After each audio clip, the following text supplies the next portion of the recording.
Jerk! Let's go!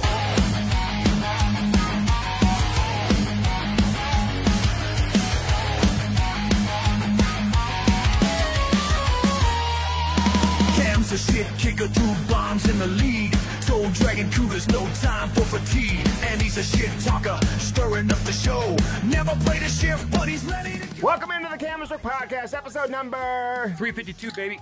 Yank. Let's go. R.I.P. to Ozzy Osbourne. Oh God, my God. dang. He had a long run. great TV show. Great TV show. Very entertaining. Mm-hmm. He's fucking hilarious. He probably should have died 35 years ago. How's the wife and daughter doing? Probably okay. No. I think he was half dead for a while now. I wouldn't Although he just had say- a concert. He did. He was sitting down the whole time. Listen, I didn't even Do think you know he used to eat bats off their that- heads? He didn't know. They usually send like fake bats up there, Mhm. and one was real. Somebody did something. He did bite it, and he had to get all these tetanus shots and all that shit right afterwards. But he was great. But I can't believe he lived this long. Like he was snorting 76, fucking ants, 78? man. What was he? 76 years old. You think he did drugs and stuff? What? Name me a song by him. Black Sabbath. That's not a song. That's the band. That's his first band. Name me a song by him. You know, he looks like Meatloaf, too. No, he doesn't. A little bit. No, he doesn't. And so I always Dude, think of you- I always think of Meatloaf. You knew this conversation was coming. You didn't do any Easy. homework Don't on it try because to- you don't know Ozzy. Don't try to LeBron. Don't and try to he's- LeBron me. Ozzy's too heavy. Did you see LeBron? I like on No. vacation? Wait. Name me a song of Ozzy. You don't know one song. Dude, I do. I don't. Get out of here. I forget the names of the songs. Aw. No shit. They played it every single you- rink. You've heard that a million if times. you played it now, I know it all every word. I mean, Ozzy's which like song a- is it? Crazy Train's probably How his does most it go? popular. Dun dun dun dun dun dun Dun, dun dun. ding ding ding dun dun Yeah, dun yeah, dun. yeah. Okay, what are the words? Crazy. Da, da, da, da. Yeah. I I like Bark at the Moon. lately. Badass. Bark at the Moon was badass. I like Mr. Crowley. I like Paranoid.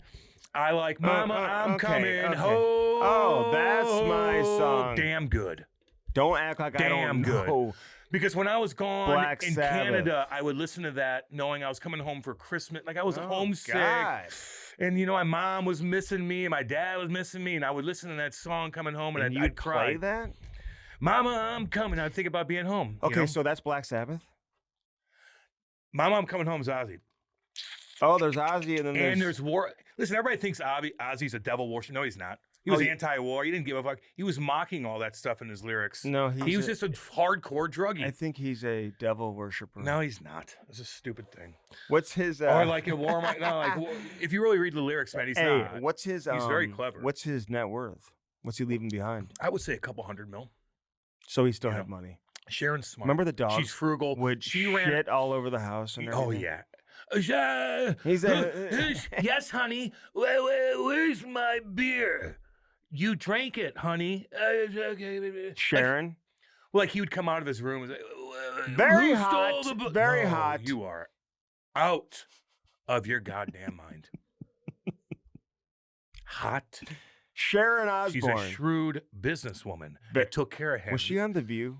Yeah. Oh yeah. She's been on everything. But she Yeah. was his manager when he created Ozfest. Mhm. You probably don't need it. No, It's too she heavy did for everything. you. Ozfest She was the everything. producer yes. of the TV show too. Yeah, screwed people What's over the in business and daughter's stuff name? like Now she always rubbed me the wrong way a little bit. because she's going. She's all over the place. Yeah, and she- Jack and is it Megan? What's the daughter's name?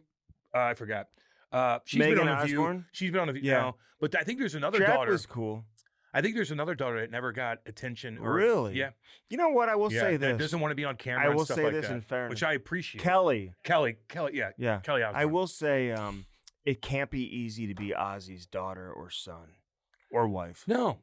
You No, know, no. just He's living monster. in- He's a so it's going to monster. force you to be. What do you mean he's a monster? He's gigantic. He's Yeah. very popular. He was. But he's not he's- abusive and stuff like that. Oh, he couldn't beat up a fly. Even when he was on stage in the '80s, he didn't really get around that great. Like he kind of looked like this. Like he did. He's not very What athletic drugs do you looking. think he did? Oh, acid, fucking coke like no other, drinking every day, snorting fucking ants. He was so wild, dude. He would be so annoying to be around. Mm-hmm. No. He would be, I know he's the best, and you have to respect him because he's the one bringing a lot in. Not really with Black Sabbath because that was a tight team. But once he started creating his own with Ozzy Osbourne, he was in a fucking pain in the ass. Now, Sharon came in the mix and straightened him out a little bit, but I'm sure he went through relapse and all that shit. But yeah, like back in the day, dealing with him on a daily basis would have been a pain in the fucking ass. Yeah. You remember how Randy Rhoads died? Randy Rhoads was one of their lead guitar. This little skinny kid. He's like your size, like little Randy. He had some bad. Like he was he was just a young guy that came in. He was fantastic. So they go to a mansion in like the late '80s. They're gonna play in Florida. This rich guy's like, yeah, come to my mansion, fucking chill. Park the fucking tour bus right there. We'll hang out with you. The tour bus driver, I guess, has his pilot's license. There's a plane there. He's fucking blowing coke and drinking the whole time. Takes Randy Rhoads, takes the rich guy's private plane, flies around, and comes down where Ozzy's sleeping on the bus and tries to buzz the bus. Clips it, boom, crashes. They die. Ozzy could have got killed too. How fucked up is that? The pilot and Rhoads, the guitar player? Yes. Or was he the bassist? Lead guitar, I just told you, he's one of the best ever. Looks like you with long hair. Like when that picture, I have that long hair. picture of you with long hair. Yeah, that's you're me. Randy Rhoads. I am. God and dang. That's okay. That's okay. God, don't get in any planes like that. You know I had a guitar. Listen, we're not. Can we just No, stick I on? had a guitar. We have I to. used to play. We have to turn it into I used Andy's to play. rock history. I used to play. And I used to really envision myself on stage, man. It's a sexy thing to do. I wanted it so bad. I know exactly what I'd do if I was a lead singer. Why can't I do it? How come my brain You don't got the look. can't? Oh, I can have the look. No, you don't. Oh, sure I can. Give me a. Yes, I will. You'd walk on there with sandals on, I'll like look kabook, like, kabook, I'll look kabook. like Morgan. Hi. I'll look like Morgan Wallen. Let's break down the blues real quick before I get started. I'll look like Morgan Wallen coming out of the fucking onto the stage. No, you wouldn't. You like how he You don't brings? got the look. It's all good. Uh, Oh, who did he bring out the other night? Joe Dirt, Joe Derte. Yeah. What's his name? David Spade. David Spade, who's actually a wheel for a Is little he? guy. Yeah, he's a wheel. Well. Wheeled a lot of good-looking vagina. Not hard to do when you're loaded. You know, I've been Ty's been introducing to me on the plane. When you sit next to a kid on the plane for over Is he 3 going hours. up to black people and asking if they play in the NBA still? Oh my God, I'm just asking. dude. I can't. I didn't say that. He did that. You kind of did. No, say, I didn't. It's okay. I said that he went up to that's a very tall compliment. people that he saw at the casino and said, "Are you in the?" Because the NBA Summer League was just beginning in Vegas. We're in Vegas, and he was going up to random people saying, "Are you an Random NBA people. player?" Random people. Tall, Random. athletic. Random people. That's funny. It's all good. There's a prominent basketball player here in St. Louis, Jahidi White, dude. Oh, he looks like a football player. And I golf with him. Like I've a hung year out ago. with Jahidi before. Love Jahidi, but he's got these twin sons that go to Chaminade, which is like a very prestigious, elite high school here in St. Louis. Their football field is actually in my backyard, so I'll walk down to some games. Matthew Tkachuk went there. Jason Tatum went there. Bradley Beal went there. David Lee went there. A number of big boys, famous professional athletes. And his sons Jason are Tatum. leaving Chaminade to go to East St. Louis High School. Oh, really? And I guess East St. Louis is like saying, we're not recruiting. Like, because they're a public school, you're not allowed to recruit, you know? Yeah. So what is he just moving into the district in East St. Louis to get this kids eligible to go play? Why would he leave? I don't know. I go, it's so I said to the guy, I did a radio show today who's like all over this type of stuff. I go, are there any other examples of anyone who has ever left Frankie told you Chaminade that? to go Yeah. to East St. Louis? Has that ever happened before? I'd say no. He said, I can't remember. That's of weird. one. You got to think East St. Louis is hardcore. Look up East St. Louis. Like, it's a Yeah. hardcore high school. Chaminade is one of the most I want to prestigious send, areas. I was saying, I want to send Ty there. No, you To- don't. yes, I would. Jesus, Andy thinks he's a little tougher than what he is. He drove down Kings Highway the other day. Now he's fucking going to hang out. Are you out of your damn I want to mind? send Ty there. Ty wouldn't be able to play handle it either. quarterback. No offense. You guys. What do you mean we wouldn't be able to handle it? You both wouldn't be able to handle it. Sure we could. Oh, Carpool lane. Hi, y'all. Hey, can you grab Ty Hey, for me? Move forward. Who said that? Now, Ty, go make friends now. Seriously. That wouldn't be good. It'd be hardcore, you know. But there's a lot of weird shit. So that we listen. Hey, by the way, sorry about we're being on a couple delay. days Cam late. had to get us out late Andy's today. Andy's was out of town for the 4th time in a month, and so everything was kind of fucked up a little bit. Listen, it's the middle of the summer. We're still bringing the heat. We got Maddie Martin on today anyway, so we're still gonna bring. But we had to delay because of Andy. No big deal. Mhm. I didn't complain. If I would have done that, I wouldn't hear the end of it. Probably not. What are we doing? I moved the show 1 hour up. Oh my God. And Andy's like, "What's going on here? What's going?" He I just did. gets back in town. What's going on I here? called him at 8 o'clock this morning. Holy shit! And I'm on radio, and I'm like rattled. Like I tried to fucking rat because I figured you'd be like, I can't make that, but you did, and now I'm in a good mood. So. Okay, so why is Banana Ball so popular? Savannah Bananas, because they're fucking cool, man. That's who I'd want to play for. Would I you want know. to play for the Tampa Rays or the Are Savannah you Bananas? out of your mind? Those guys make $35,000. I know they're only working for Hold a couple on, months. you think they do? Yeah, I know they do. Look it up. I think they're making more than that. Look it up. We talked about this on the show the other day, dude. They're making $35,000 to $50,000, and it's different than the Globetrotters because they play against another team and they actually compete against each other. They don't win the whole time.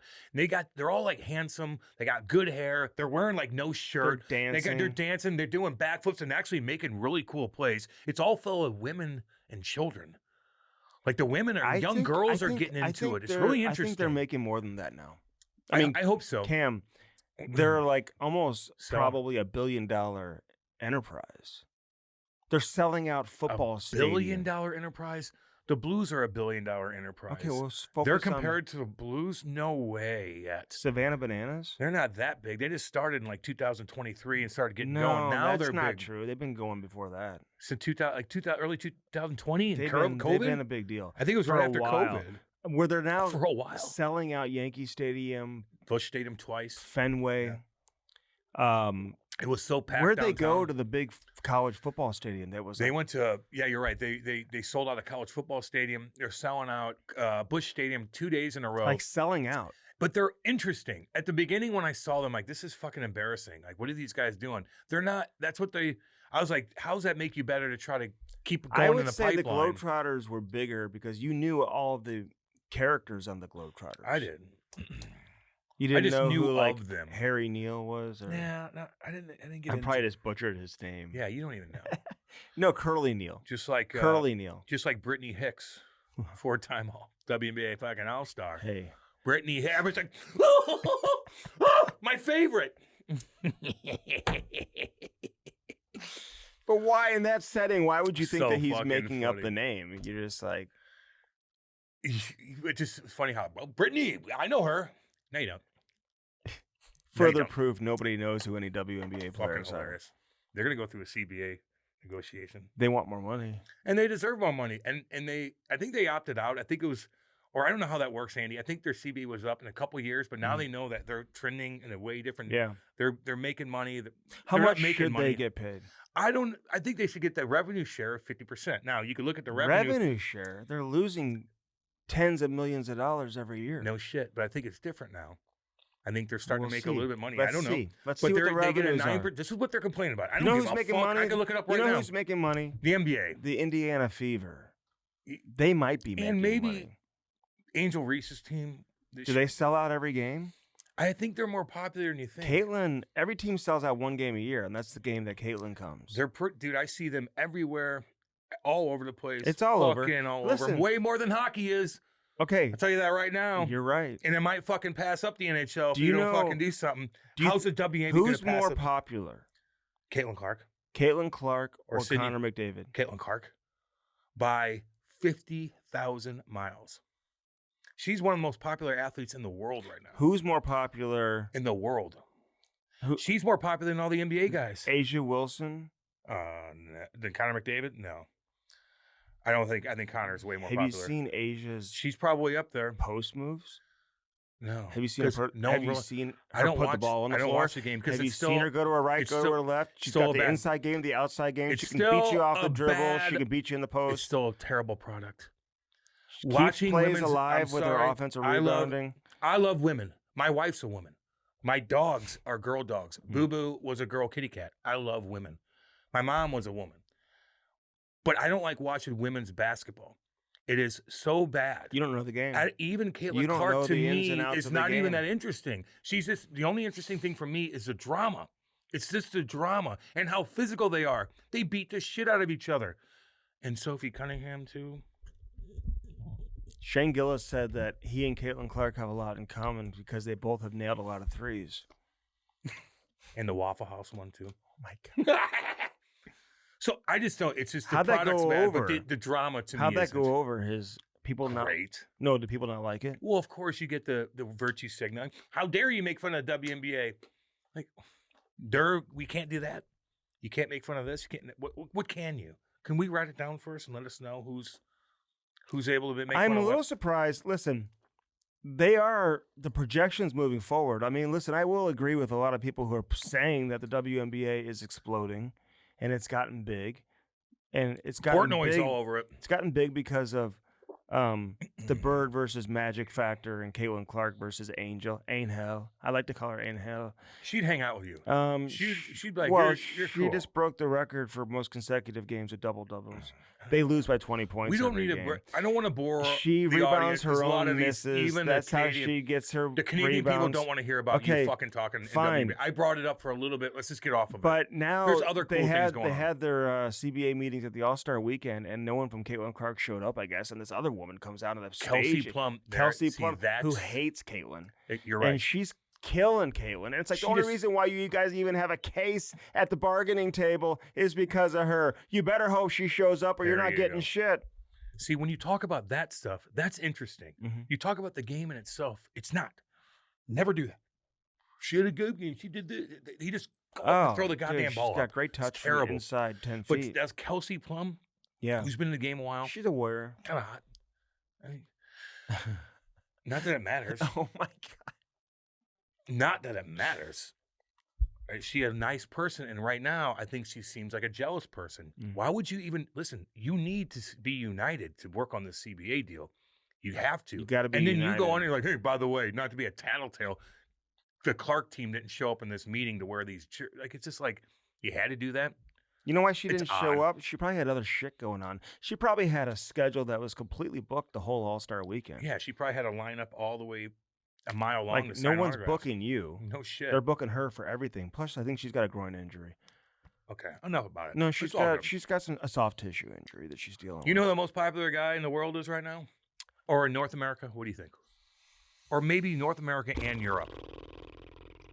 most popular guy in North America. It ain't is good. Andy. No. What? They're goddamn on your game. You are on your game. Yes, Good for yeah. you. Andy Byron, Andy Byron. CEO of Astronomer. what a is that? fucking What do idiot. they do? A tech company. Who the fuck knows? And he makes $1 billion. doesn't make $1 billion. He's worth $1 billion. No, he's not worth $1 billion. He's probably worth a couple hundred. I think 100 I million. think his salary is a couple $100 million a year. I don't think it's a couple $100 million a year. I bet you it's not even close. Okay, to that. so let you me. want to bet on that? Can I control this conversation? Go ahead, because you got it. Go ahead. Yeah, I've got questions for you. Go ahead. Okay. I got answers. Okay, so this for people who don't know. I got answers. This has been reenacted by mascots all throughout North America at professional People. sporting events, where he was with another woman cheating, adultery, and at a Coldplay concert they put him on the jumbotron, and so that's how he got outed. It's Now not even a jumbotron. Let me back up. the screen. Wait. It's Chris Martin. There's 60,000 people behind him, and there's a gigantic screen right in front of him so everybody could see. Who's And Chris Chris Martin? Martin's the lead singer of Coldplay, who looks at the screen while this is going on and talks about what he's seeing. It's not just like it's up on the jumbotron. He's like looking and describing what's going Is on. he singing or?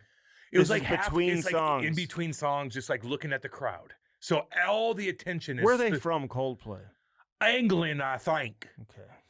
Who cares? Keep going. God damn. Sorry, you guys have to understand if you see it, like everybody's behind them, they could see, everybody could see it at once. Why Everybody's are they paying- so big? Coldplay. They've been big for a long Bigger time. than I've a- seen them live in concert Really? with They put on a Patrick good Eliash. show. Patrick Eliash took me when I was a rookie to the city. All these nice restaurants. It was like the best time I've ever had with The him. best date you ever had? He was the best date. Women are going up to him. And I'm like, oh my. Then we go to the Coldplay concert. I remember watching them, and they were fantastic. I don't even like Coldplay. Like, I'm a fucking song bitch. Ozzy, Are they- baby. Let's go. Are they bigger than like Oasis? They're gigantic. Because Oasis is a big band Coldplay is from England. Coldplay's gigantic. Okay. Yeah, they've got huge songs. They're Dude. gigantic. I didn't know this was like a thing where this is this the first year in a while that they've toured? Like, why is Don't this know. such a big deal all of a sudden? What is? Their concerts, everyone's going to Coldplay. They've concerts. always. They packed all the time. Okay. They have to go. So anyway, so this God guy Andy damn. Byron, I listen to Fish. he's I know it's a great. You talk about sell out. All right. You talk about big Go. crowds. Sorry, I didn't big mean crowds. I fucked that up. No, Go. Just go. You talk Andy about Byron. big crowds. What are you going to ask me? So he's with this girl who's in charge of HR, Woman. by the way. Woman, yeah. And they show him on the big screen, and he like panics and flips out. Now, is that invasion of privacy? Number one is the first question for you. No. Okay, number You're two. at a concert, you did moron. Did he handle it very well? That's your CEO. That's your CEO. Under pressure, you should have a fucking good CEO that knows how to run a ship. Would have been like, no, everything's good. Boom, like it's my girl right here, Hi. and like, And it's over. and I would have gone like this. No, just no. Don't have any attention. Just be like this. No one's gonna recognize you. Maybe one person maybe that would get out that way. But once you fucking make a How scene, does everyone know who he is? They didn't. They didn't. Once you're like this, hi, and then all of a sudden you're like, oh God, and you move and you go that way. Chris Martin goes, oh, either you guys are having an affair, Oh, he or said that? you are really shy. He said that. He said that in front of everybody. And some people were filming just to film the whole thing. And that's how it got, and they posted that. And all of a sudden you look up who is that guy? Oh, he's a big dog. He's a CEO of a monster tech company that's married with kids. She is married to another wealthy guy with kids as well. She's who do you think gets hurting this the most? Go no, wait. Who the do you think? kids. Goddamn right, Andy. And then who? The spouses. Excuse me? The spouses. Which one in particular? Do you think is going to get rocked more than anything? The wife of Andy. She's No. going to get a lot of money. No. The husband. The of- husband. No one talks about him. You didn't even put that in your head. It's the husband that has the money with this chick who's part he of gets HR. he gets nothing out of it. He's going to lose money while your wife is banging her boss at a Coldplay concert. This poor guy. I don't think hold on, I don't think that'll stand up in court. She won't get money from him. Shit. Who? Okay. You think she's calling Okay. Cordell and Cordo? Shit. Dude, she's going to get some Hey, you money. think Cordell Who and are you Cordell is kidding? going to take all the money So from her? imagine this poor guy. He owns this big company. His wife is. She's like, honey, I'm going to the concert with my work people tonight. He's like, okay, honey, fine. He sleeps that night and he gets up like, oh man, my How coffee. was it? I mean, how was it, honey? Ooh, it was good. And he looks on fucking Twitter or whatever, and everything is everywhere. Did you see it? You couldn't fucking scroll up without seeing these guys. Boom, boom, boom, boom, boom, boom. It was the most popular thing going. And this guy's like, what the fuck? Would now I'm going to have you- to pay you out. Would you leave your wife immediately? Leave my wife. Are you kidding? I Are mean, you kidding? What if you're so like madly in love and like madly in love? You Dude, can't- then you're a you can't cuckold. envision Then you're a your cuckold. life without And her? even with your kids, at that point, I think they're a little bit older. I would fucking don't even give a shit. You are out. Even if I have to go live with my fucking dad in a little blue collar house in Eureka, you goddamn right. I am out of there. I'm starting my own life. It wasn't on me. I don't feel bad. The worst thing that possibly you could do is you cheat on a good girl. Mhm. You cheat on a good husband, and he's good to you, and he works for Well, I you, bet and he does everything. I bet you Andrew's wife's a good girl. Who you never know, but I would, Byron. and she's probably like, she takes her last name off her Facebook account. Didn't she She's, put out a statement? yeah, I think she did say This something. thing's going way too fast. I Because feel like it's- they were having marital issues And then, beforehand. you don't know. And then, well, probably if Yeah. he's doing this at a Coldplay concert with people that you work with, In the and they're city, part of the HR isn't it- department. These people are stupid. isn't it in the city where they live? That's a good question. I don't know, but if it is, like, you're even more. Were of a there moron. other employees from the company that were there? The girl's like this. Oh my God. Yeah, she worked for him. So you're cheating on your wife as a CEO of a company in front of your fucking employees. What kind of weirdo shit are you doing? That's like Fox Sports. It's like FS1 with Joey Behart and all them. They're all fucking each other, paying each other off millions of dollars. Not Joy Behart. No. Oh God, She's from no, The View. oh God, no, she ain't getting banged out. Joy by anybody. is Joy Taylor. Joy Taylor. Joy Taylor. I'm a woman, and being a woman is so much harder to move your way up in life. And blah, blah, blah, blah. You're banging everybody around. They're all banging each other, paying each other off. Jesus, Murphy. Could you imagine? Like Shannon Sharp's banging that 20-year-old. Oh my Then god. he's like, they settled in court, you know. They did? And then she's like, I'm done with OnlyFans. Well, yeah, you probably got $20 million. He's banging a 20-year-old. Why'd she get money? Because His video went out? No, because I think he like was aggressive with her. Oh, Remember, he's yeah. like, I'm gonna fucking smack you. Oh yeah. Remember on the yeah, phone? Oh yeah, yeah. she got him good. But that's what happens when you deal with basically a 20-year-old prostitute. Is what you're dealing with. What do you think she's gonna do to you, Shay? So Shay is trying to dominate her.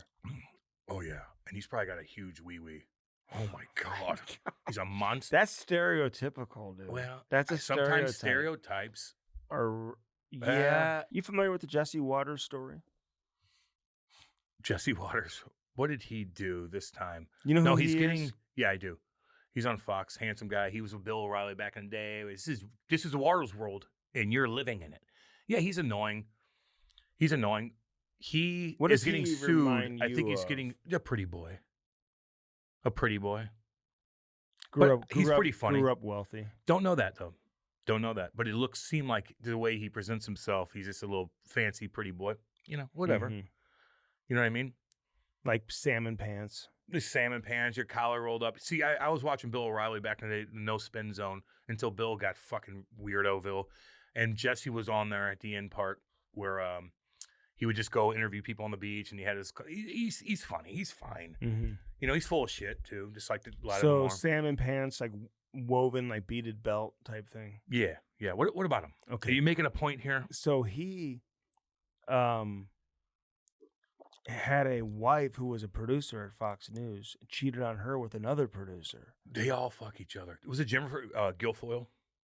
I think maybe. And then she was banging Gavin Newsom, Really? governor of California. They all fuck each other.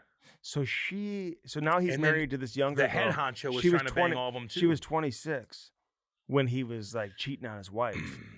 Yeah. With her, and then they married like a few months later after he got divorced from the other wife. Then he marries this girl, and now he's still married to her, dude. But I thought if you do that within the company, like you're out. The head honcho, I forgot who's the head guy from Fox, was creeping everybody out, and they got sued bad. Listen, they're all banging each other, but you act like that's unique. It's happening all over the place. Then why are you surprised that it happens with astronomer? I never was surprised. I said he should have played it better. And why are you banging a 55-year-old? You have $100 million. If you're gonna cheat on your wife, bang a 22-year-old, like Shay. Shay, baby. She wasn't even good looking, and his wife, like, they look the same. It's like you're cheating on her with that. Like, get out of here. Bang a fucking 22-year-old OnlyFans how model. old is he? He's like 50-something. Oh, you're saying there should be, like, if you're gonna cheat, you should. Might as well go bang a 22-year-old OnlyFans model. It's gonna lick your ass all day. I don't know. Okay. I'm just saying. You know. Yeah. So you have different ways of looking. Well, at whatever. You shouldn't do it anyway. Don't be married then. And now your life's upside down right now, big time. And their kids are affected. And I know they're older, but they're going to get tortured. They're going to get tortured online. They still got to go to school. They still got to get a job. You look like a fucking moron, and you screwed your whole family over. For that broad? Shit. I feel like You know? who What should do you make feel, more? Andy? Who should make more money? Shit. A Savannah Banana player, or a WNBA player? Ooh. And I don't I'm not know. talking Caitlyn. WNBA players are making more money than the Savannah Bananas. I don't know.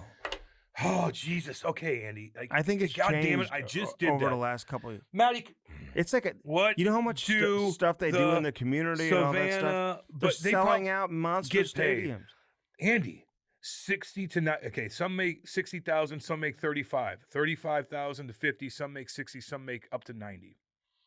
That's what the WNBA is, up to 75 or something like that, or 100. There's girls making 200 grand. God damn. You think they're making $1 million each? Those kids, like they're not. They're entertained. You got a guy on stilts running around doing So you don't shit. think like baseball players are like, hey, I'm trying out for the Savannah Bananas. That's who I want to play for. No, I think baseball players that are grinding in the minors that play like for the what we have over in East Side, River City Rascals. the Owls, all that stuff. I think they're probably like, fuck, how can I make this team? But there's only 20 guys on there, so you got to be really unique. You got to be able to do backflips. You got to be really creative. I don't know. Well, you got to be able to dance. Dance, look good. They're in the stands. They have like their muscles are hanging out. Like they look good. I wish it was around 20 years ago, dude. Would you have done it? You would have been really good at that. And he could have done anything. How about the guy from the Cosbys? That Malcolm Jamal Warner. I know. Big Hey, fan listen, of his. Cosby Show back in the day, Andy. Was the Like, biggest show going. It was gigantic. And Bill Cosby, like, fucking set the tone. Like, he was, what is he, a doctor? Like, I remember he was so witty and cool. And I know, listen, no one cares. And this guy, what do I always say? The scariest thing about the ocean is it's not sharks. It's not stingrays. It's the not riptide. God dang right. Dude. Yeah, dang right. Did you Is get that what jammed up? happened to him? Because I'm going to tell you what happened to Yes. us. He was did in the you get- ocean. see, I knew this. I knew this was going to happen. Hey, he was in the ocean? Yeah. In Costa Rica. Really? What happened? They fucking ripped him out.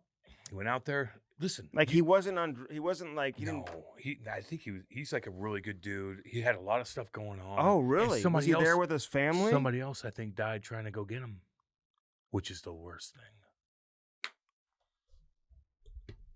Did he know how to swim? Why would you ask that question? Oh my god, dude. You gotta stop with that. Why would you ask that? Because he's drowned in the ocean. A lot of swimmers Okay. drown in the ocean. Did he know how to swim? Don't know. Dude, you can't do that. I didn't do anything. You can't. Like, What did I do? Throw that question. I at didn't. me. You asked me the question. I don't know. See how I get Scary like though. The ocean's. Andy, stop. Look at that. That guy had a barbecue pit on top of his car. Who's that? Some random dude in Pacific Beach. Cool. Look at that, and the sign in the background. That's an It's award-winning awesome. picture, That's dude. sick, dude. You should See do how it. I get the. I know exactly what went down San Diego. Lori had about 40 of them up there. I looked through them all. 40 what? Pictures. I looked through them all. You see that tree that was in our front yard? No, you're boring the people. Look at that. Yeah, it's probably 400 years old. They can't see that, dude. So You're wasting people's time. he was in. You have nothing He today, was in do you? Costa Rica. You got, yeah, he got sucked out, man. That's And somebody tried terrible, to save dude. him. I They didn't realize. fucking died. Yeah. I actually heard Bill Cosby's comments. You still a fan of him? Rapey poo. So I went and saw his stand-up when I was a kid. Oh, he was fantastic. Fantastic. He was smart and funny, and that show was awesome. And it was good for the African American community too. You don't It was remember great. the Jell-O pudding pop commercials? Yeah, I do. I remember all that. But then I read about him fucking drugging up women. Wait, and is that what banging he them up. did? Fuck yeah, Was he raped really women. doing that? Mm-hmm. He would drug them? Yes. How long did he go to jail for? Not that long, Maddie. Did he? Like fuck. I think maybe a couple years, and he got out, or I don't know. He was drugging the shit out. He yeah. survived jail. Yeah, he was drugging Does the he shit still out have of women. money? I don't know, man. Or did you just lose your money when you like You lose a lot of it. how? But you probably because you have to pay for lawyer fees and you get by. What's lawyer fees for someone who's got $100 million? They upcharge you. So with a case like that, where there's a lot of women involved, fuck. I mean, Deshaun Watson had to pay out a lot. And he of still fucking money. lost? I don't know. I thought he was dead, but I guess he's still alive. And it's a No, shame he's that still alive. I heard his comments yesterday talking it's a about shame that Malcolm this Jamal. kid dies and he's still alive. Because this kid's supposed to be like the real deal, nice. I think like a good Christian boy. Dude, he was great in that show. was too. And he fantastic. went on to do a lot of great things. Yeah, he did. He looked jacked. Like he looked athletic. That's too bad, that man. sucks. That was man. in I hate Costa it. Rica. I think it's Was there a lifeguard? Andy, I don't know. Dude, It doesn't matter. so where we were, we went to several different beaches, but like our primary beach was in Carlsbad, California. So anybody who is familiar with Carlsbad knows how beautiful these beaches are. They're incredible. But Cam, I hadn't seen waves like this since I was living in Hawaii back in the late 90s. When you got sand fleas. Mhm. Yoink. I tell you that story? Yeah, don't come on, man. No, did I? It was Andy's story time last. Like I think Andy pays for all these trips just to talk about it, And I don't think anybody cares. Okay, so listen, the waves were so strong, and I was getting nervous about that, dude. My kids Fuck are like yeah. out there in the ocean. I'm like, geez, oh, but you see some of these videos of these surfers that are just climbing these monster waves. They have a board that they could guide themselves with. It's a big difference. Well, Chloe, Savannah they is- had a paddleboard, like a. She doesn't know what she's doing with that thing. I think it's sucked right out, and she tries to go get it. And she So, gets dude, sucked I out. was nervous, man. Always be. But the lifeguards, I will say, I'd never been to a beach where the lifeguards were as attentive and as proactive as these You're in a guys. wealthy part of San Diego, which is a lot. You're in San Diego. It's not like the Jersey Shore where they're probably half asleep. Dude, You're in these San guys Diego. would get an alert on their walkie-talkie. They have to be there. And I would watch them grab their little raft. Like, what's up? Like, And- who is it? Where's the kid? Oh, yeah. And they're looking binoculars. And just literally jump off the lifeguard stand. Into the sand. We're running like it's Why don't you Baywatch. become a lifeguard? I couldn't do that. You would look good. That's what I you couldn't do that. Andy would run out there with sandals on in the sand, tripping and falling over. Excuse me, guys. Then he'd go up to the water like this. Well, just come back here. No, come back. Everybody would die. Everybody. So I will say that, like, I never felt more safe at a beach or a swimming pool with. You never want to put them in with a jam these either, though. Like, lifeguards, man. if your kid, listen, sometimes it's scary, dude. I see some of these videos, and this has happened to me in fucking down in God, where do we go in Mexico? Bahamas. No, in Mexico, where my buddy's place is Cabo. Cabo. It's the scariest. You can't beach. go in the ocean there. Dude. It's but you can, but it's so No. it's fucking scary. The waves come up like this, me nink, me nink, me nink, and all of a sudden you're like, this is fun, and all of a sudden a big one go, yeah. You and can't then do all of a that. sudden you're like in the ocean, and you're like, I can't get back. That's Cabo, dude. It'll suck you out. If you're walking Yeah. on the beach in the morning, you'll have a weird rogue wave, and it'll suck you right in the ocean. No one even sees it. This was the biggest waves I'd seen since Hawaii. How big? I gotta Did you look take it a up. picture? Yeah, man, I took a lot. Oh God. Okay, I shouldn't Like- even ask that too. I got that like multiple dimension. I think we're boring the people a little bit more than we should right now. Yeah. Let's get going. We got Matt Martin on this, by the way, who's in a, he retired and all of a sudden now he's an assistant GM with Matthew Darch, which would be really cool because he's not that much older. Matthew didn't.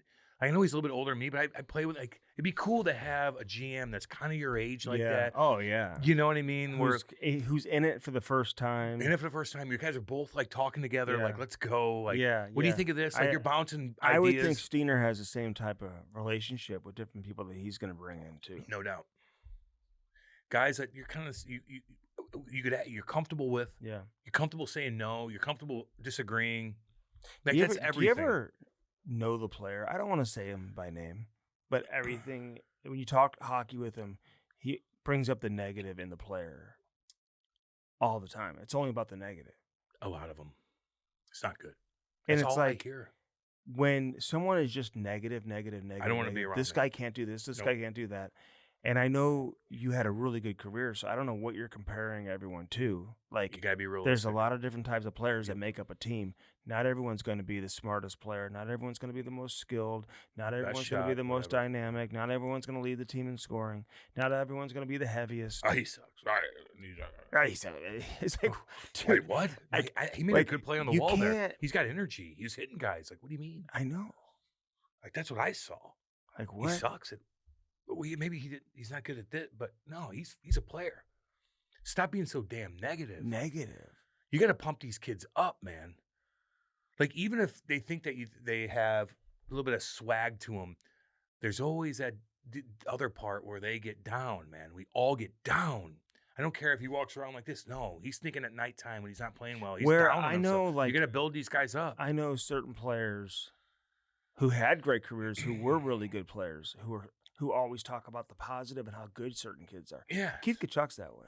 It's like, hey, this kid's really He's good. like, at this. no, he's got to work on his fucking skating, good. He's but you fucking- got in the corners. he's He holds really, it. yeah, Yes, exactly. That's it. You know, always But remember some that. As a coach, people too. are just like He's got no sense. They don't have a team. Everybody sucks. He's got no sense. Well, they'll have 2 guys that are the best, and then everybody else is just Yeah. terrible. They got to change that mindset, man. You got to help build these kids. Fucking you So- gotta pump them up in the right way. They're not too cocky. You got to balance them out, but you can't fucking push them to a side. I will say it was tough being out of town for Matthew Tkachuk's cup party. Yeah. And I even told my wife at one point that I was going to come back a day early. That would have been so dumb on your part. Lori wants to hang with you. You're gonna be gone all the time, and you're gonna come back for a Matthew Tkachuk party that you're probably gonna have 3 more of them in the next 5 years anyway. Are they going to win 3 more? Are you kidding? And Lori's like, "What the fuck you do to me? I'm hanging out with you because you're gonna be gone a lot, and you're leaving me early to go to a bar. Get on with yourself. Gone with yourself. Get on with yourself. Don't do that to her. I'm glad you didn't. You brought it up to me. What did I say to you? No. Stay there. Yeah. Kids are going to miss you. Don't be stupid. Well, I was going to bring Ty back with me, but Oh, what about the other 2? You Well, have 2 other children. I know, You but know I that, right? I thought, Little Ivy. and I thought Are they would you- like want to have like a girls' day on the around San They which want would- their- they probably want the their- worst come thing I could on. ever do would be leave them there. in, a, They- in, a, they would- in a huge house on a beach in the middle, like in a place that you're not used to, with nobody, you have nobody, no contacts, and you're gonna leave them. Oh, Get they on would with spend yourself. So much money in that And one then you day. spend- Then that affects me. That would be That terrible. affects me. So I stayed. Do you see Walt getting like? I think the It was like Tkachuks- a Jewish wedding. It looked like I was thinking the same damn thing. because that's what they did. They put you in a chair. Walt's like his shirt's like this, and they're What's he doing with his hands? He's like, and Brady has no shirt on. Like I love it. They're What a funny, good man. couple years for that family. Although I think Brady's probably like, He didn't go to the cup party. I don't think. I don't blame him. I don't know what he had going. I think it Yeah, might have been his yeah, who anniversary or knows, something but- like that. Brady's probably like, I'm ready. I'm ready for Brady's party I know. and At the Matthew's Jersey party. I Shore. want Matthew to get another one. I want Florida to win. Again, Yeah, they don't annoy me when they win. I don't know me at all. Some teams would. Like who? Carolina. Edmonton, maybe Toronto. Really? Edmonton? I would have been like, that would have No. been interesting Oh, I too. would've- Are you kidding? No, they would have been interesting. That would have been so interesting. I would With have Connor no and those problem. guys. I would have no problem. I would have no You problem of said Edmonton I like driving. if they won over and over and over again. I'm just saying, just to win. That wouldn't. Just that wasn't the question. Carolina, maybe. Carolina, like they won. It's just like okay. I don't know. Okay, you're talking about. I don't even think they City? would party. I think they'd be like, things are good. No, they party. You know, like Matthew, your big dogs. If they're the party animals, that's how your scene's gonna be. You're right. Like if your big dogs aren't party animals, then maybe that's not the way. I don't know. I bet you Jarvis and those guys get after it, especially Slavin? Aho. Slavin? Slavin. He's not doing anything. No, You know. designated driver, Yeah. which is. But fine. that's the guy I want around me to take care of me and to pick his brain and just be around and feed off his energy and his happiness and his faith. Like I'm not even a religious guy, but I'd like to be around him. Yeah. I feel better about myself. Mhm. Right? I don't know. Like it's good to surround yourself with some people that are really legit good people. Good people. You know, help you on a drop of a hat. Will Mhm. tell you the right thing. I don't know. Yeah. Don't bombard me, but I always stuck with those guys. Like, I would go to church with them and stuff like that when I was playing. They Cam, come to church. I'm like, okay. Like who? Like Chris McKelvey from the Albany River Rats. I hung out. He was sweetheart of a And sweetheart how of did Matt. church influence you? He's like, hey, why don't you come to youth group? So the Albany, when I Youth was in, group. How old were they you? would bring a priest. It was my later years. They'd bring a priest in the locker room to meet us in a different locker room after we got done with practice, and I'd go into youth group and talk about Jesus. Why are you going to I- youth group? That's for kids. Or like what's it called then? Like a little Bible study. Bible study. Oh, sorry about that. How mean- would you know? Because I went to youth group. Bible study in the locker room next door, and I would sit with like 4 or 5 guys, and I'd sit there and talk about Jesus. But I would ask more of historical questions, like than maybe like what the Bible would Would you say. bring a beer in there with you No, and chew? no, that was like I was pretty healthy then. You were? I was on Suboxone, like I wasn't even drinking Like at the end of my career, I wasn't drinking much at all, man. I Really? Because I couldn't, because Suboxone that got me away from painkillers. If you drank beer, it would make you feel like shit. So you weren't drinking. I would try to keep up and do stuff. I'd still smoke and stuff like that, but no, man. I know That's great that you were. but I'm on Suboxone. I'm on a fucking narcotic still, so I had to get off of that. But it saved me from wanting painkillers. Well, that's good. You know what movie I watched on the plane? Oh God, what? The Kurt Warner movie. I don't know.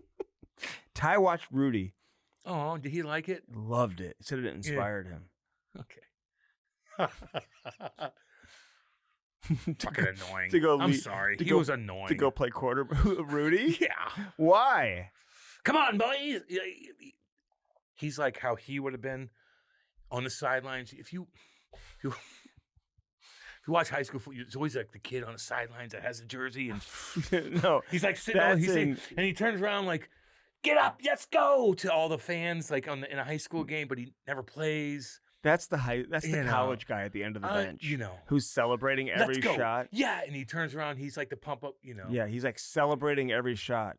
He's a Make-A-Wish. Every team that has a run in the NCAA tournament has that guy on the end of the bench who becomes popular because of their way of, living and dying with every shot. It's a good movie. I don't want to be like that, but it just kind of nerdy to me. It's sacrilegious to say you hate Rudy. I didn't hate him. After you went to church. Is he religious? Rudy? Really? Probably. No, he was nerdy. Why was he nerdy? Just why? He gave it everything he had. Did he? What'd he do? He defied the odds. What'd he do? He made the Defied team. the odds? What's that mean? He made the team, and he got there. He got to the backfield. Actually got the quarterback to the ground, too. It's a cute story. One thing I never did during a football game was get a sack. Oh, how can that happen? Because I just, I played. Were they just blocking you out a little bit? No, I played, off the ball. God. Dang. Mother of God. No, I played safety, dude, or cornerback. Oh, you probably came up and stuck cats. Oh, I had a couple tackles for loss. Like Burfict did. On fucking from the Cincinnati. From the Bengals, of all the players. Fucking stick those motherfuckers.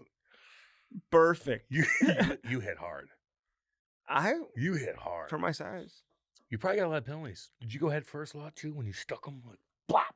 Foul. Did you go helmet to helmet? Flags, did you knock guys out? No. Good. I dunked the ball out of their hands. Oh, goddamn right. Goddamn right you did. Some bitch.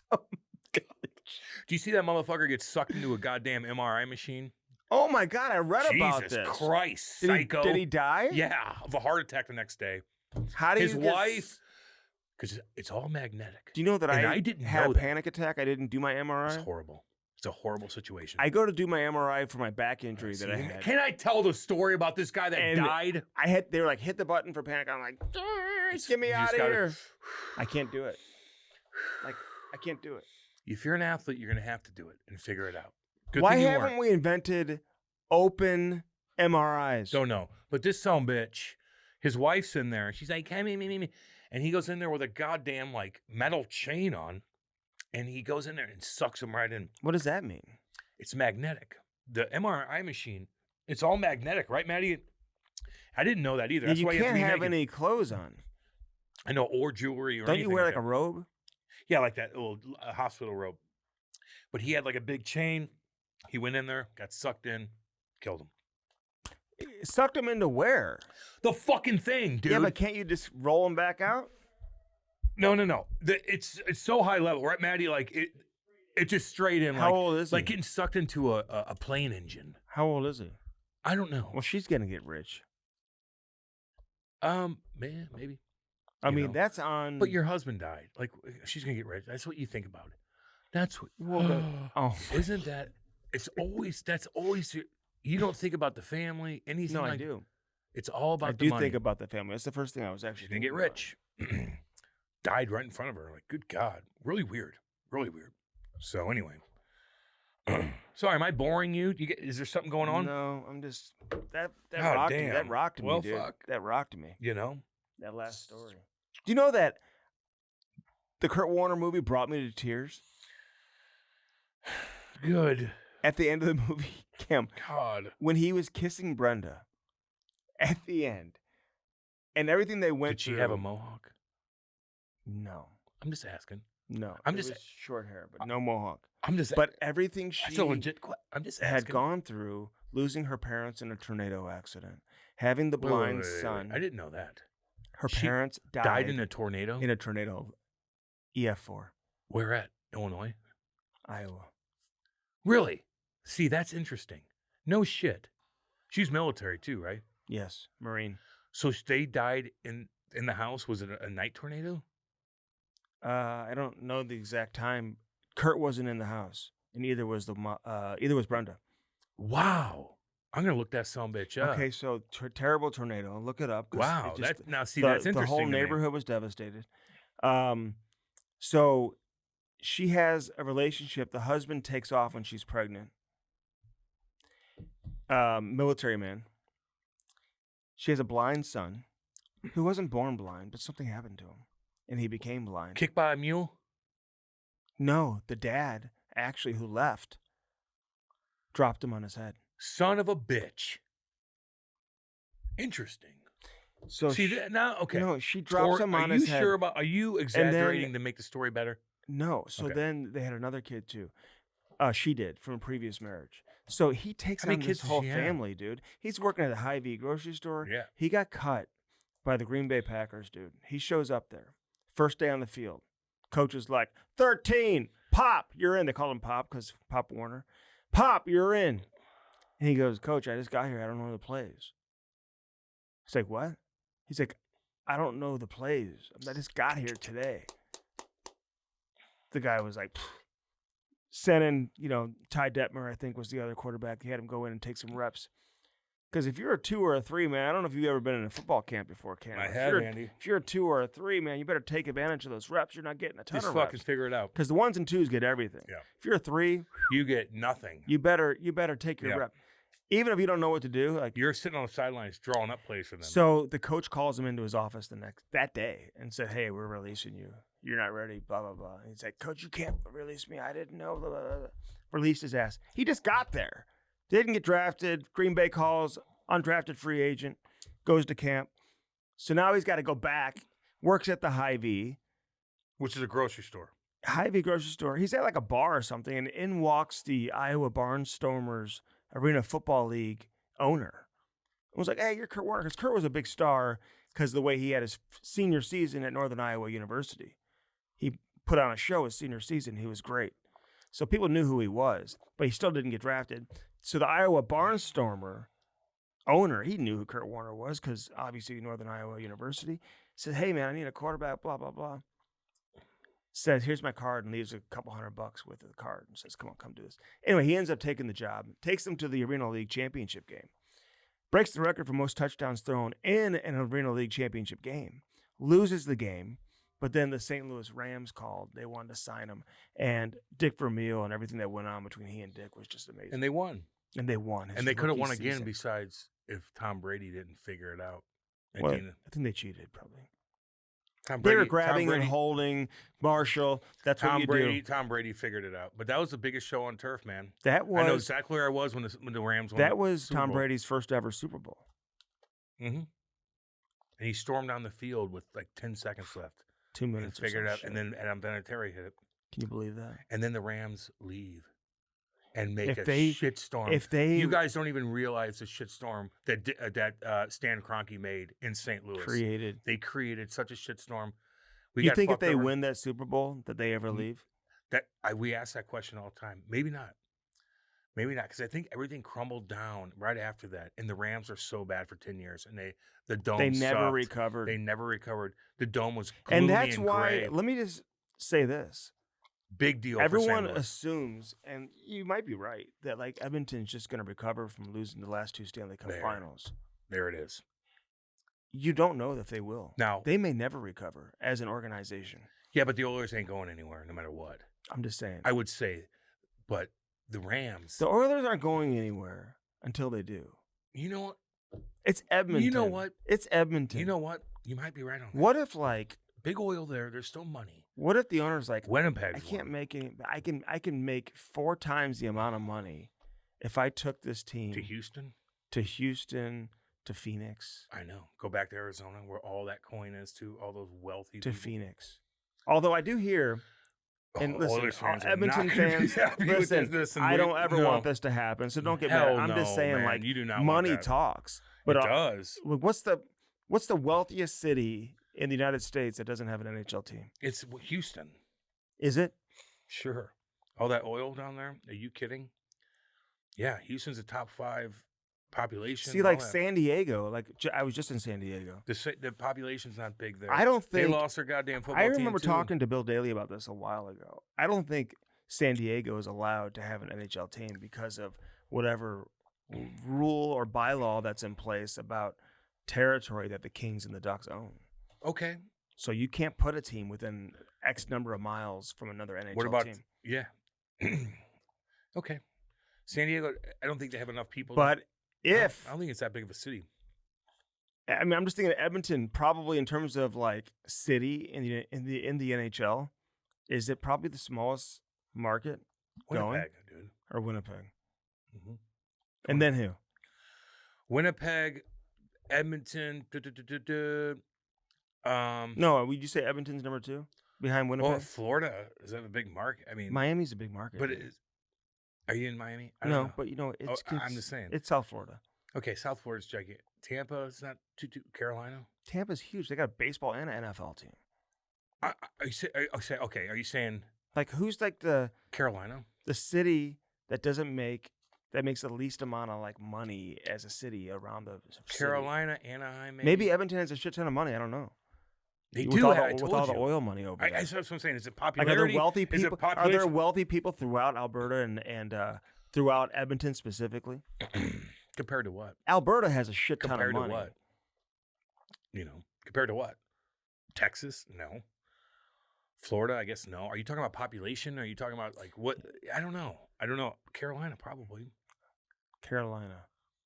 They got no. They don't even. They're in a have, small town. Yeah, smaller Charlotte town. has the NBA and the I know, but NFL I'm just team. saying, like, as far Raleigh. Yeah, they don't. they're not huge.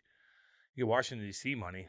Fuck, you want to see who the wealthiest people that make the most money is Washington D.C. Why do you think that Washington. is? So I don't want that to happen to Edmonton. No. But what I am saying is, when you lose like the Rams did in the Super Bowl, they never recovered Anything as an could happen, Andy. organization. Listen, anything could happen. And I dude. just wonder how Edmonton is going to handle it, especially if McDavid leaves.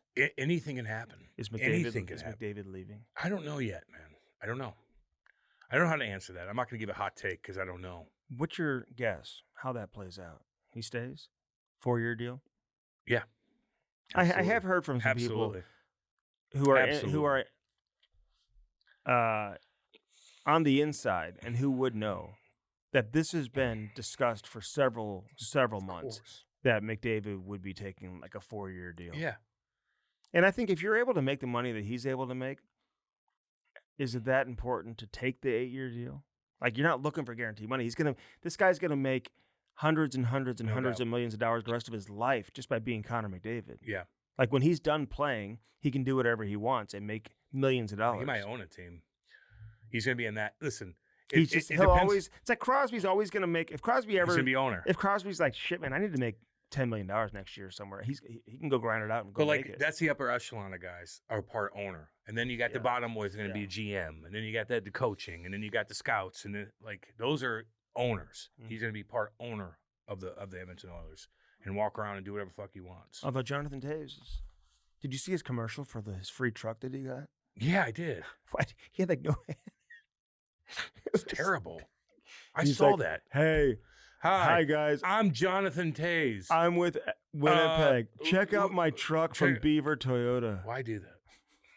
Heck, if you're looking for a truck, go to Beaver He Toyota. might be like just doing that just to do him a favor. You think he was like? Sure. You think it was a shtick? And maybe he knows a guy. It might be his cousin. But do you think it was a shtick? What? Like a shtick? A shtick meaning it's fake? Like him just to Like come on with no emotion, no energy. Like this is how he is. A Captain, sh- a sh- Captain serious. a shtick is like you saying that you're a better athlete than me. Or I'm no, you're not. That's not shtick. It's like this is a funny like a shtick that like I would have to like It's a bit. It's a Yeah. shtick. It's a bit. Like Mhm. you're lying. Like you know that you're not a better athlete than me, but I could be better at you than this. And I'd be like, no, you can't. That's a shtick. So him saying that, of course it is. It's That's all a terrible example to use. Dude. How? Because I don't feel like that's a shtick. You feel like it's real? See, that's what I mean. There you go. Right there. Exactly my point. That's exactly my point. Football, baseball, for sure. Oh, Basketball. Let's do it. Golf, everything.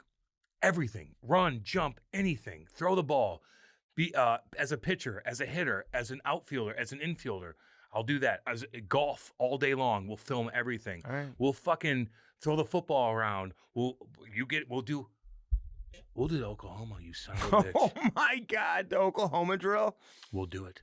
Fine. You want to get got in front of Ty? I don't know if I want to do that to you, Andy. What would you want to do first? Baseball? You go low, we'll go high. What do you want Is to do? that what Kamala said? Do you know in San Diego? I haven't it's- eaten since. It's like it's a high of like a little over 70 every day. It's the best of the best, dude. So if you're in the sun, no matter where you're at in the world, if you're You could edit that, by the way. I don't want people seeing me blow smoke in Andy's face. if you're We don't want that. no. Also edit the We don't want that. Let's start over. the last time I brought up like Ty going to East St. Louis when Cam was Edit like, that. I don't think you want that Edit that. I think just edit that for sure. because I wasn't going there where you were going, but like I agree with people would take that.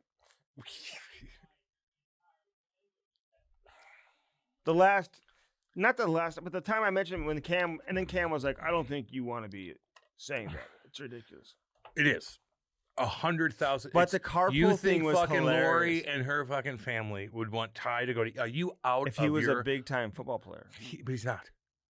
he hasn't started playing. He's not. And even if he was, you wouldn't do that anyway. Who are you kidding? Who are you guys kidding? We're for the people. Get out. You can't Ready? 1, 2. can't barbecue in 90+ degree weather. It's way hotter San than 90. Diego was so much nice. So nice. So nice. A little chilly at night too sometimes, right? Yeah, but like you don't It's even great. need a hoodie. Like I was like, God, this feels amazing. It's the best. It's 72 every single day. San Diego is one of the best weather cities in the world. It's fantastic. Why is it so nice there? Because it's in a perfect spot. It's low enough, but you still have like a weird, chill from the south to this to that. The breeze is amazing. It's unbelievable. That's why it's expensive, because everybody wants to live in San Diego. Really? God, yeah, dude. If you had a ton of money, I'd play for the Padres. Oh my Shit. God! Could you Sign imagine? a $250 million deal with the Padres for a pitcher that plays every 5 days.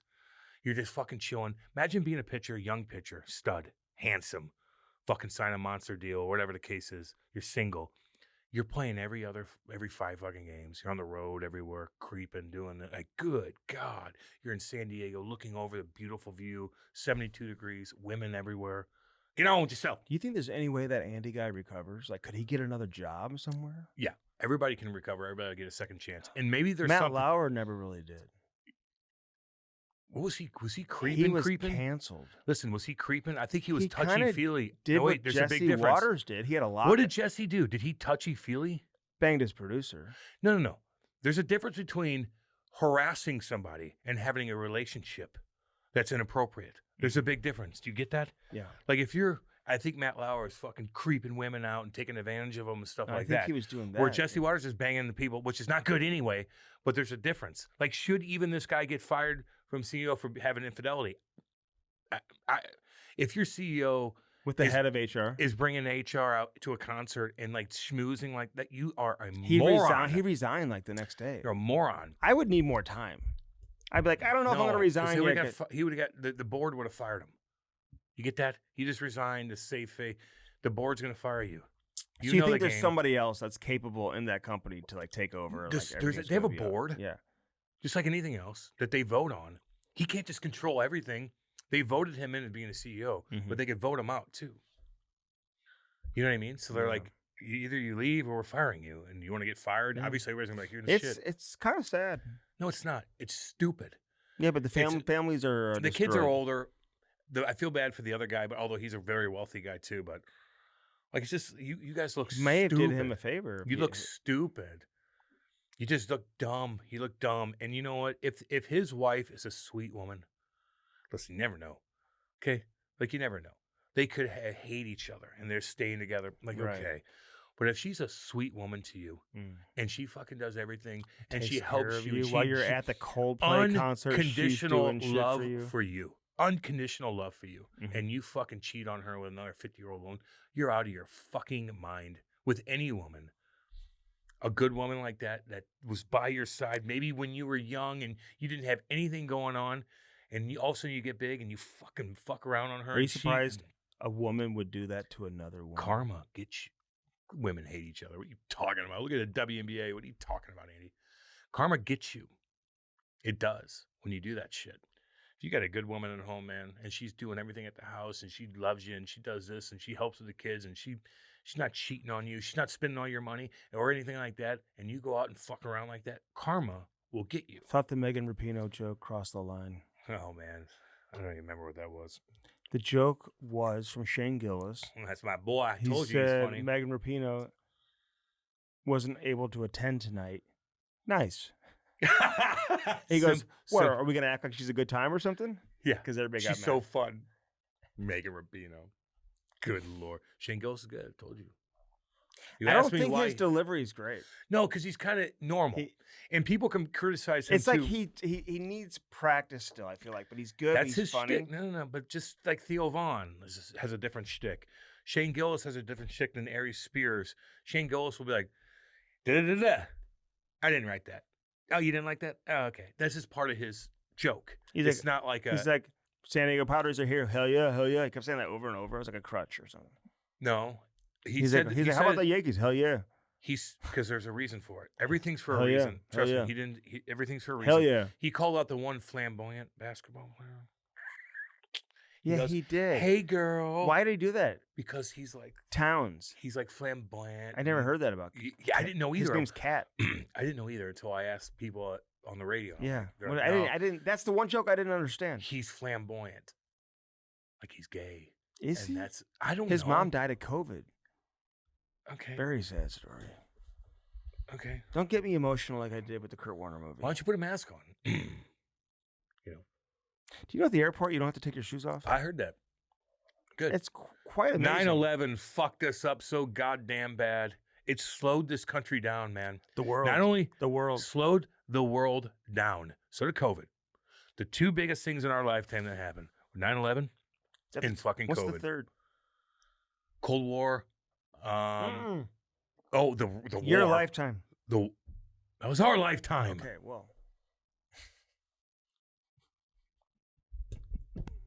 There's a lot of different wars. Whoa. Dude.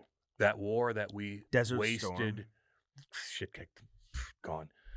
But the war that we had, that ongoing war, mass weapons of mass destruction, which was a lie. 50 fucking countries signed off on that. That was bad. You have an opinion on the Epstein files? God awful. Set the presidency back. Really? Shit, yeah. Is that going to change your life tomorrow that they're not doing anything? No.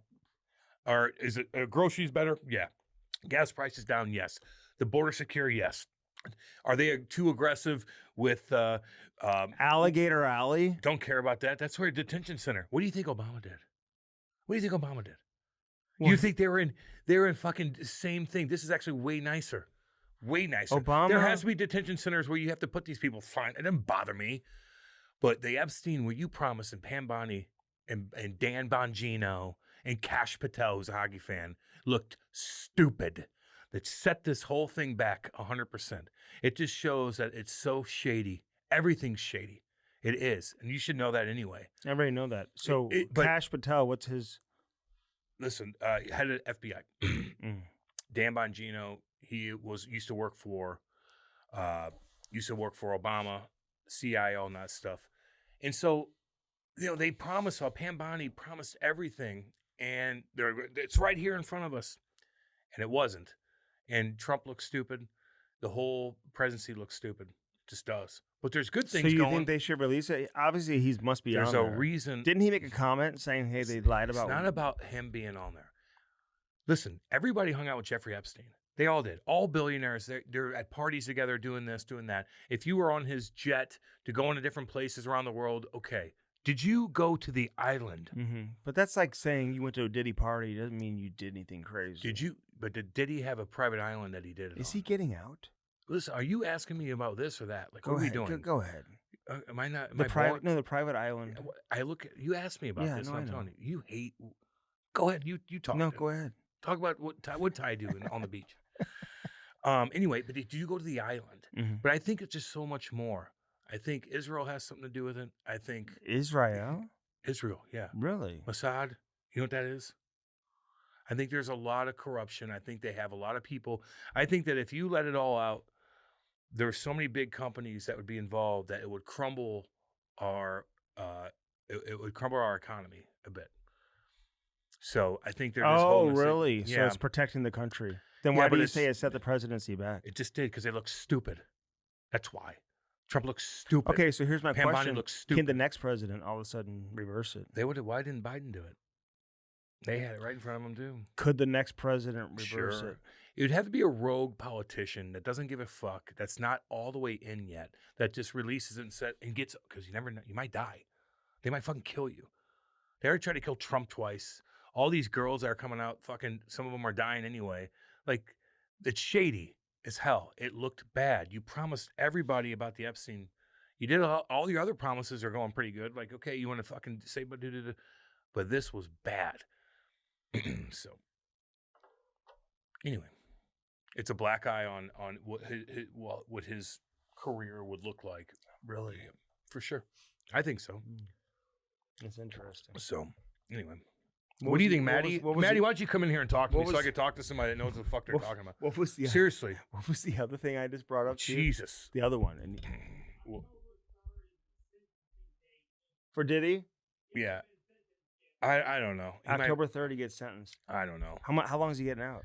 Or how long is he going to serve? 5 years, you think? I thought it was going to be way more, but You think 5, 10 years? Matt Singh gives 10 years. Yeah, but it's 10 years per count, per charge, I believe. He might be in jail But they for could the probably rest. serve it concurrently. But no one's getting. Listen, I want people to get fucking called out. Who was there? Who was with the young girls? Who did this? Who drug people? I just, I mean, how many girls were bringing other girls in there that were young Right. and recording them, just like Ghislaine Maxwell? Right. You want to talk about anything with the Epstein case? You have a woman Right. there. Right. Talk to her. Pick her brain. Maddie Martin on this edition of the Cam and Strick podcast. Anything stand out from our conversation with him?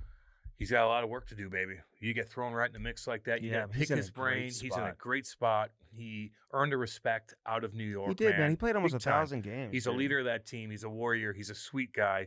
And you got a young GM, too, that you guys could bounce ideas back and forth. Yeah. You're kind of, not that separated in age. I think you played against each other at some point, which is always a good thing. It's a healthy thing, though. So, and you got all these draft picks. Shit. You got some big boys coming in. Mhm. That might be a whole different organization Oh, coming out of this. 100% with Matthew Schaefer and company. All those guys. And if I'm an ownership group, I'm like, we're spending money. Hell yeah. We're spending to the cap. We're trying to go for this. We got youth. We got this. We're going to be loud. We're going to be entertaining. We have psycho fans. They need to spend the money to come here. It's not easy to get to that building. Yeah. Andy, you have to take a goddamn trolley, park in a different spot, take a trolley in. It's kind of a pain in the ass. So you have to fucking have a product on the ice. Remember when Matthew Barzal was on the bench and he's at home? Remember that? And they had a camera on him. He looks around. He's like, this is fucking embarrassing. Yeah. That's got to change. You're going to see Arizona have a team. I was told that it's so in the works already that they're going to have a team by 2031. Really? So within the next 6 years. Okay, then fine. We'll worry about that in 6 years. It's one. Let's go. Okay. Yeah. We'll Maddie worry about that in Martin 6 told years. great Yeah. stories. Looking forward to this conversation brought to you by First Form, firstform.com. Check out what's best for you. Use our link and only our link, Cam and Strick. These things get you going right here, baby. Firstform.com/Cam and Strick. Oh. Use our link today. Here's the new ones, by the way. Oh, yeah. The Blue Blitz. Yeah. Oh my God. I know. They got the Orange Crush and all this stuff going on. Hey, If you big drank- shout out to Nick and Christy Yeah. I on having a know, baby. They're having a baby girl, man. Listen, Nick, Christy, I want you guys to breed as much as possible. You're both lovely human beings, and we want lovely people. We want people like you to breed. Mhm. You want to have 10 kids, Nick. Will you and Kate come to Ty's AAA Blues fundraiser? Yeah. It's in a few weeks. Where is it? Forgot the name. I think I will. Okay. Not Kate, but I will. Okay. I don't need to bring No, Kate she'll to that. come No to. offense. Like, I'm not bringing Kate to that. Why? Because she goes to all these other things I'm doing. Like, She gets dragged into so many things. I'll go to that. Okay, She didn't need good. to be there. All right. Why is Lori going? Yeah. Oh, okay. Then maybe, yeah, okay. That's Yeah. fine. Where's it at? I forgot the name of the place, but I'll get the information to you. Okay. Okay. I will. I Yeah. swear to God, I will. And listen, if there's any, we got a message yesterday, and this is one of the best messages that we've gotten from a listener, and I really appreciate it, man, when we got this message yesterday. And Why don't you read it? okay, I gotta find. Come on now. Let's go. Let's go. I gotta find. Kick it into gear, man. But Vacation Andy. Been gone for goddamn 2 weeks. Let's yeah. go. Said Andy, love the show, man. Just joining and catching up with episodes. I had to message you to say I love and hate you guys because you're the only ones whose commercials I can't skip because you're actually saying funny shit in between and during them, and I don't want to miss it. Show this to your sponsors. Oh, that's cool. And he said I skip everyone else's ads. That's cool. And I've gotten that from a couple different Yeah, I've people. gotten So that for sure. if there's anybody that wants to jump on board with us, man, we would certainly love to talk Damn with you right. and have that conversation with you. If you're looking to get your brand out there, get recognized, and take your business to the next level. And of course, would subscribe to YouTube, like and subscribe every time. You guys can see us on YouTube. We post that on midnights, usually on Monday night. We release it on Tuesday. This week's a little different. You get plastered this weekend? It's just too hot, man. Like, I didn't do anything. Like, Well, you get can't- plastered with Shilly plastering. Say hi to Ryan Shilly. My neighbors are getting that pool in right now. Are they Oh, finally yeah. put it in? Yeah. Wes put the pool in. It's lovely. Tell them I want to come over and check it out. All right, okay, I will. It's really nice. It's nice having a pool. It's not yours. And no shit. Yeah, no, you got to understand. Like, see, that's the thing, and like Shilly could probably speak on this too. Shilly plastering, Ryan Shilly, everybody over there. Tanya, say hi to Tanya. Tanya, what's up, girl? Everyone who has a pool, their neighbors thinks it's their pool. It's not my pool. It's not your And I'm not pool. cleaning it, and I'm not going to worry about it, and I'm not going to do anything. It's not for you to go use whenever you want. No shit, dude. I probably go over there one They time. can't and be that'll waking it. up on a Saturday morning and like you're in the pool. Be like, hi guys. No, I don't want to take my shirt off in front of anybody anyway. You don't? No. I might wear a shirt in the pool right now. I'm so pale. Oh, nothing It's wrong just too hot outside, like, to do anything. Mhm. It's so hot, man. It really is. I know it's funny because I haven't really felt the heat yet because I've been out of the heat for so long. They've been out of town for like 2 weeks straight. Good God. That's the summers, man. My dream is to like have a summer place in the mountains. Yeah, that'd be awesome. That is my. Or even like there's beautiful places in like Michigan too. Like Oh, Michigan's beautiful. there's just a lot of cool places. Yeah, You know. but I might You get just gotta have bored there money. after a while. You gotta have money. You gotta have money to have another house. Be able to commit like that. Mm-hmm. You know, a little bit more money. Yeah. It's true. Well, come on board. Help You us know. achieve our dreams. Yeah, no doubt. Shilly plastering, baby. Ask about that Nanos Tech. It's good for 5 years, baby. They got that Pebble Tech technology. It's the best in the business. Nobody does it better. If you have a pool, just like Cam is saying right now, it just opens you up, man. It opens the fuck. doors for so many possibilities. You just don't want to leave You your have so many house, more man. friends. Yeah, no doubt. But then you're gonna be like, I don't want my friends over. No, but I wanna listen, hang get with the my family. plastering done. Yeah. You got to have a good plaster guy. And Shilly Plastering, he's the best in the business. ShillyPlastering.com. Blue Note Roofing. Cam, we're talking roofing, we're talking gutters, we're talking fascia, God dang right. siding, They got everything. soffit. They do everything. David Novak does everything. He does a damn good job. 314-920-5713. Let him come on, give you that free estimate and do it today. We're going to bring him in studio. He wants to come in studio one of these days. Bring him in.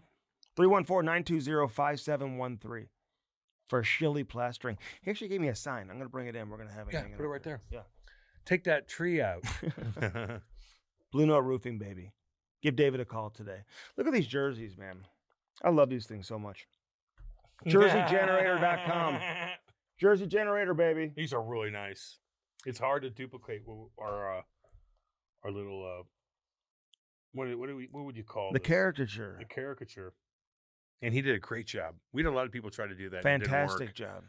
And he did a damn good job. I might wear that in the alumni skate and dominate. Oh, you should. Are you skating tonight? It's been a long day. Okay. Yeah, you might want to take tonight off. I might take tonight off. Yeah. You know. JerseyGenerator.com. Say hi to Mark. Mark, what up, baby? Let's go. He can put your God logo on a dang. jersey. Use the promo code Andy10 or Cam10. Put your logo on a jersey. They'll create a logo for you. They'll do whatever you need. They can do it for you at Jersey Generator. Men's league teams, businesses. You want to have a jersey with Look your business good. logo on Look it. good. Hanging up in your restaurant or bar. Yep. Have one for the home. Put it in your basement. Hell yeah. Jersey Generator, baby. Hat launch. We're getting together with Hat Launch later on this week. Hat launch, baby. Hatlaunch.com. St. Louis. Right here. Local. But they could send anywhere. Anywhere you want to get it. Again, send your logo to Hat Launch. 2 weeks, you'll have a brand new hat. They'll create the logo for you if you don't have one. Put your business on a hat. Every hat tells Bowling team, baseball team, blah, blah, blah, blah, blah. They'll do anything. every Hockey team. every hat tells a Story. It tells a story. A damn good story.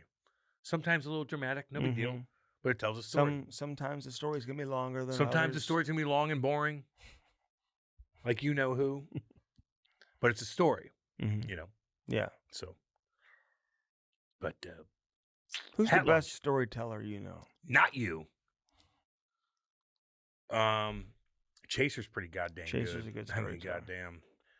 I mean, like when we get like Stephen King, like yeah, like he's a pretty good storyteller.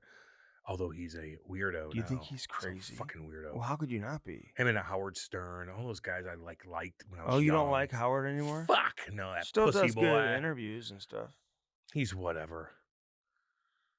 He used to do better interviews, Andy. And what happened, you think?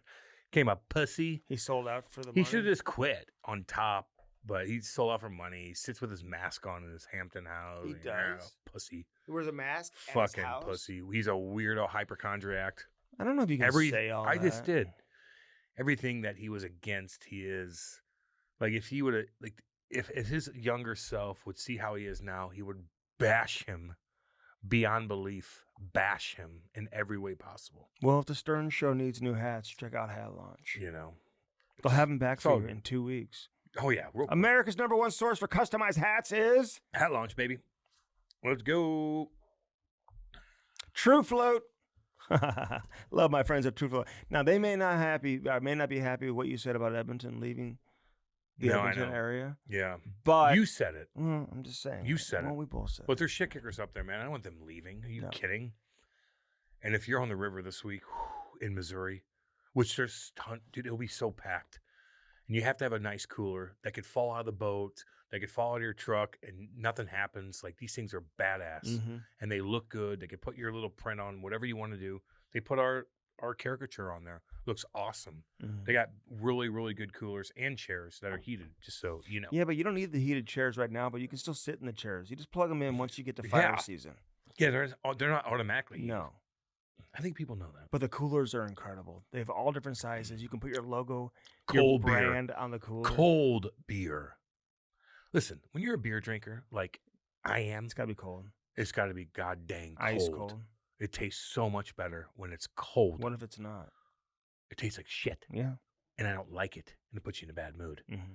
These things will stay cold for a long time. Even if it's 100 degrees, heat index 110. Oh, God, it's brutal. Yeah. It will still stay cold. Okay. That's what I like. All right, let's get to Matty Martin, man. Let's go. Shit kicker. Badass. Handsome bugger is what he Teammates liked him. Boomer Esiason's son-in-law. is. Yeah, man. This guy's got a lot of options. If he wanted to go into broadcasting, yeah, I'm sure Boomer could probably help He him wheeled with her that. on Twitter. Is that how he did it? I think that's what I he think said. he did on Twitter. Yeah, Maybe. isn't that what he said? But he was at a party or something, and somebody like knew her or something. Listen, if Andy and I did that on Mhm. Twitter to a woman of that stature, she'd probably be like, "Get the fuck out." But when Matt Martin does it, and there's a little check mark, although I would have had a check, we both would have a check Yeah, mark, but they back would have then. looked at our faces and been like, Mhm. ah. And you look at him with that glowing blonde hair, That and jawline. jawline, perfect teeth. She's probably like, "Ooh, yeah, I'll talk to you." Good for you. Matty It's good to Martin, be baby. handsome, baby. I love you, man. Awesome guy. The Cam and Strick podcast is brought to you by First Form, baby. Use our link and do it today. www.firstform.com/camandstrick. Get jacked now. They are the real deal. Get that protein, check out the apparel, eat those bars, and drink those energy drinks. Firstform.com/camandstrick. Yeah. Now on to the interview. Take that hat off. What do you got going? Coming Looks back. good. Let it go. Let it go, I know. man. It's coming back now. Looks good, man. I Damn love right. it. We just hit record, by the way. We Yeah, just go. we just go. We don't waste time. All You right. know what I mean? Sounds I good. know. How's it going, man? Everything good? All's good. All's good. Just You're back from the draft. You're like an Yeah. executive now. Damn right. What are your teammates saying to you? What do they call you? They call you Mr. Martin? Sir Martin. Bo Horvat texted me right away. Actually, just said, "You better not trade me." Was the first thing he said. So, obviously, I'm not making any important decisions right now, but it's been fun. It's been fun to see it from the other side. Experience, the draft was pretty cool, pretty crazy. Even though it wasn't in person, it was remote, but that was cool. And development camp, things like that. Just talking to scouts. Some of the scouts that were there actually drafted me. What is it now? 17 years ago. So pretty cool just to hear their stories and kind of see it from the other side. As a player, we all think we know everything, right? So it's pretty cool to experience it this way. Yeah, man. Darchie, pretty cool. I play with him a little bit with the Doubles organization. I mean, you just following him around, just picking his brain, listening on meetings. What are you doing? Yeah, that's pretty well it, honestly. And he is very cool. I'm coming fresh out of a locker room, so I popped in those meetings, kind of just being myself, like I was in a locker room. And you're thinking, maybe that's not how you're supposed to talk up here. But obviously, he was a player. He enjoys the banter as well. But I was with Lou for 10 years, who I love. I think he's great. He's old school, as old school can get. But now working with Darcy as well, it's just been a really cool, really fun experience, honestly. And I kind of stepped in the room at the busiest time of the year. I said the draft and free agency. I went from doing nothing to being at the rink for 10 hours a day, sitting around talking about things. So things have kind of quieted down since then. So it's back to hanging out with the kids. Hey, how does that come about where you're done playing and all of a sudden this opportunity is presented to you? Like, is this something you were thinking about when you were playing? Like, who brought it up to you to say, hey, why don't you join the front office? Yeah, for the last couple of years, really, it's come to the tail end of my career, obviously. So I started thinking about what was going to come next, whether it be, doing TV stuff or management. I think both interest me. Both still do interest me. But after, like I said, I spent a lot of time with Lou over the years. Was pretty comfortable with him. Jance, you played for him, obviously, right? So he's somebody you can go up there and talk to and, pick his brain. And then, like I said, something I was always interested in. And then, obviously with everything that happened with the Islanders in the offseason, didn't know if that opportunity was going to come necessarily. And then Darcy called me one day, asked me to come meet with him and, kind of offered this to me. And I thought it was a good opportunity just to jump on it right away. And like I said, as soon as I took the job, things kind of thrown right into the fire a little bit. And I think it was the next morning I was in there and I was sitting in meetings and obviously a lot transpired with the team between, the Dobson trade, the draft, getting first overall pick, getting two other great prospects in the draft. One of the busier weeks, Darcy said it to me a few times, going through a trade like Daubers, you might not ever see that again. A young right-handed, obviously extremely good defenseman, getting traded, just not something that happens very often. Yeah, I was going to ask you about that. Yeah. How does that happen? Like a player like him, he gets moved. I mean, that's when you just kind of learn the business side, right? I mean, there's a business component to everything, isn't there? Yeah, and honestly, I think it was like I walked into the room, like I said, kind of in the middle of it, and I think things were obviously always extremely cordial, and like I said earlier, I think as a player, you think you always know everything. There's so many things that go on, in hockey behind the scenes. Darcy said a million times, Dobson's a great player. I'd love to keep him. Things don't always work out that way. And I thought throughout the whole process, he just did an unbelievable job of handling it. And like I said, I think things were extremely cordial throughout the whole thing. I actually went to Dauber's wedding on the 1st of July, which was only a few days after he was moved. I saw that. And ultimately, I think, the Islanders benefited from it. Dauber got to go to a great market, great team, up and coming team. And, like I said, both sides seemed pretty cordial about it overall. And, I think ultimately they would love to still have him here. But, like I said, they got a pretty good player and two really good prospects that I don't think anyone thought would be there at the picks, 16th and 17th pick. I know. Those two guys were projected to go top 10. Esiason, I'm watching his highlights. He's smashing guys. Yeah. Scary. Yeah. Well, that's the thing. I was keeping an eye on him because the Blues are right there, and I was thinking that maybe they jump in on that, but man, oh man, he's scary. Yeah. So that's the thing, right? I jump right into this job. They give me a computer. It's got all these prospects, all the players around the league. They're showing me all these things you can do with this computer, watching clips. And, outside of the first 5 picks of the draft, it's not often that as a player, too many of these kids. So I knew Matthew Schaefer, obviously, and Frondell and Misa and these guys that are being talked about so much. But, as you get farther and farther along in the draft, for me at this point, didn't know a lot about anybody. But when these, 2 kids started sliding, I get on my computer, start watching clips of them. I'm like, yeah, I love this Esiason guy. So, it's, I think everyone's excited. Islanders, by the way, went from having, what everyone considered to be not a lot of prospects and not great prospect pool to all of a sudden having, Schaefer, Ritchie, Danny Nelson, Esiason, Eklund. This Prokhorov kid seems to be really good as well. And it seems like overnight things have just kind of turned, and it's a lot of reinforcements coming in the near future. Listen, how do you maintain your relationships with your teammates? Like, can they stay the same? Because I've seen it with even Steve Ott here in St. Louis. He goes straight from playing to being a coach. You get off the plane or get off the bus, and the players go this way, management goes that way. But you can still have your relationships, right? I mean, everyone knows the position that you're in, right?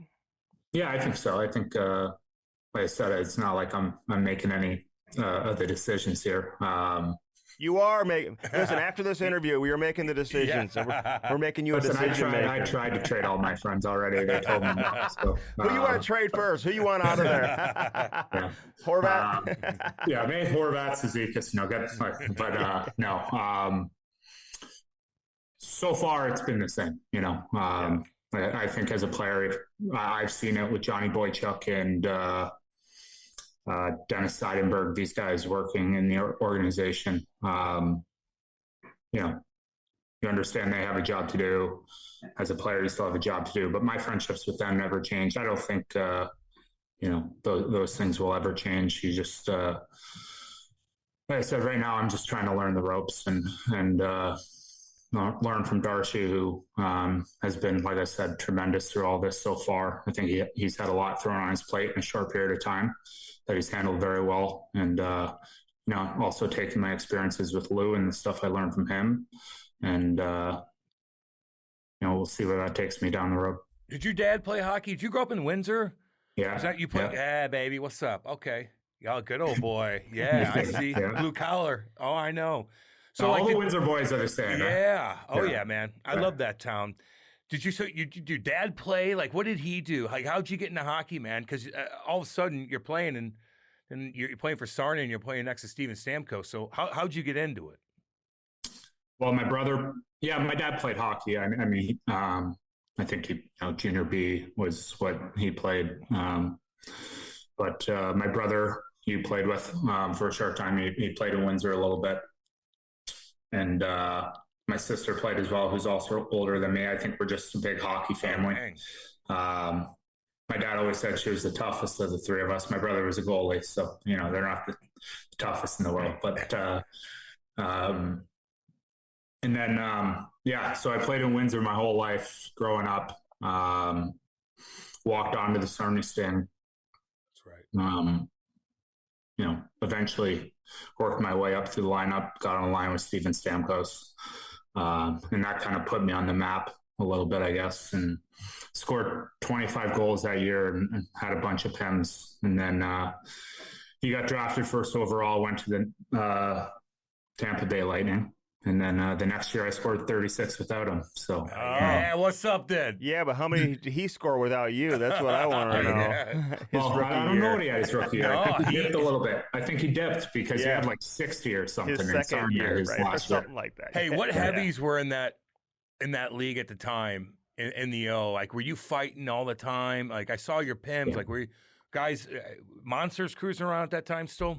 Yeah, you had Greenop in Windsor, Richard Greenop, Harry Young. Oh yeah, big Harry. Yep. Yeah, Kyle Newber was there. Peluso. Oh yeah. Peluso for a while. Trying to think who else was there. Fletcher was in Plymouth. There's McDermott. Oh shit. So.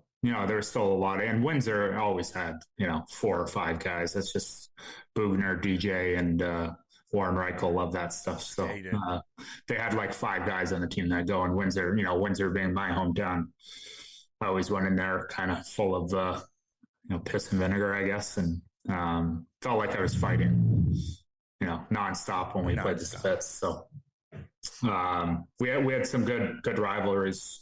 Playing in the old barn was awesome in the playoffs. It was actually the year Mickey Reno passed away, unfortunately. Yep. But that playoff series, I still remember, probably the wildest thing I've ever been a part of. Just the noise. I mean, Jancy played in that building. Just the noise in that building. Nobody could hide from you. No one's hiding from you. Yeah. Well, what is it? Hold 3,500, 4,000 people, and that's like maxed out. Felt like the building was going to cave in all the time. Yeah. It was pretty cool thing to remember. And fortunately, we were able to win that series, but lost in the next round. How do you go from like not getting drafted in the O though, and all of a sudden like walking onto another team, playing junior C, like it's not like you were 10, 11 years old, like you're into your teenage years, right? And then like how things happen so quickly for you. And when you went to camp with Sarnia, like, are they giving you an idea like, hey, listen, we know who you are, we like you, you got a good chance of making the team, or did you go in completely blind? I went in completely blind. So how it worked was I went to play. I tried out for Chatham, and they already had committed to whatever, an underage guy. I can't remember how that worked, but so I ended up playing Blenheim in Junior C, which was Junior C is maybe the scariest place in the world. It's a war. I remember going into Wallaceburg and all these places. I was 16, playing against 20-year-olds. And I was dirty then. I was a dirty player then. I was nasty. But I was still wearing a cage at the time, I think. And some guys were in visors I went into that league pretty well scared for my life every night because there wasn't anyone protecting me necessarily on that team. I was at 16. I was maybe one of the tougher guys. I think we won 7 games all year. And funny story is Kelly Branton. I don't know if you guys know that name at all. He's a big bodybuilder in Windsor. Won a lot of like Canadian bodybuilding events, but he couldn't even he didn't even like skate around in warm-ups. He just sat on the bench, and we ended up playing these guys in the playoffs, and he was just barking at me the entire time. He was going to get me. They would blow us out every night because we weren't a very good team. And, at one point, and like I said, I was pretty dirty. I was throwing elbows, I was taking penalties. I was, surviving, cross-checking people, whatever I could do. they're blowing us out at the end of one game, and he was lined up across from me on a face-off, and he's like, I'm coming for you. This was the last game too.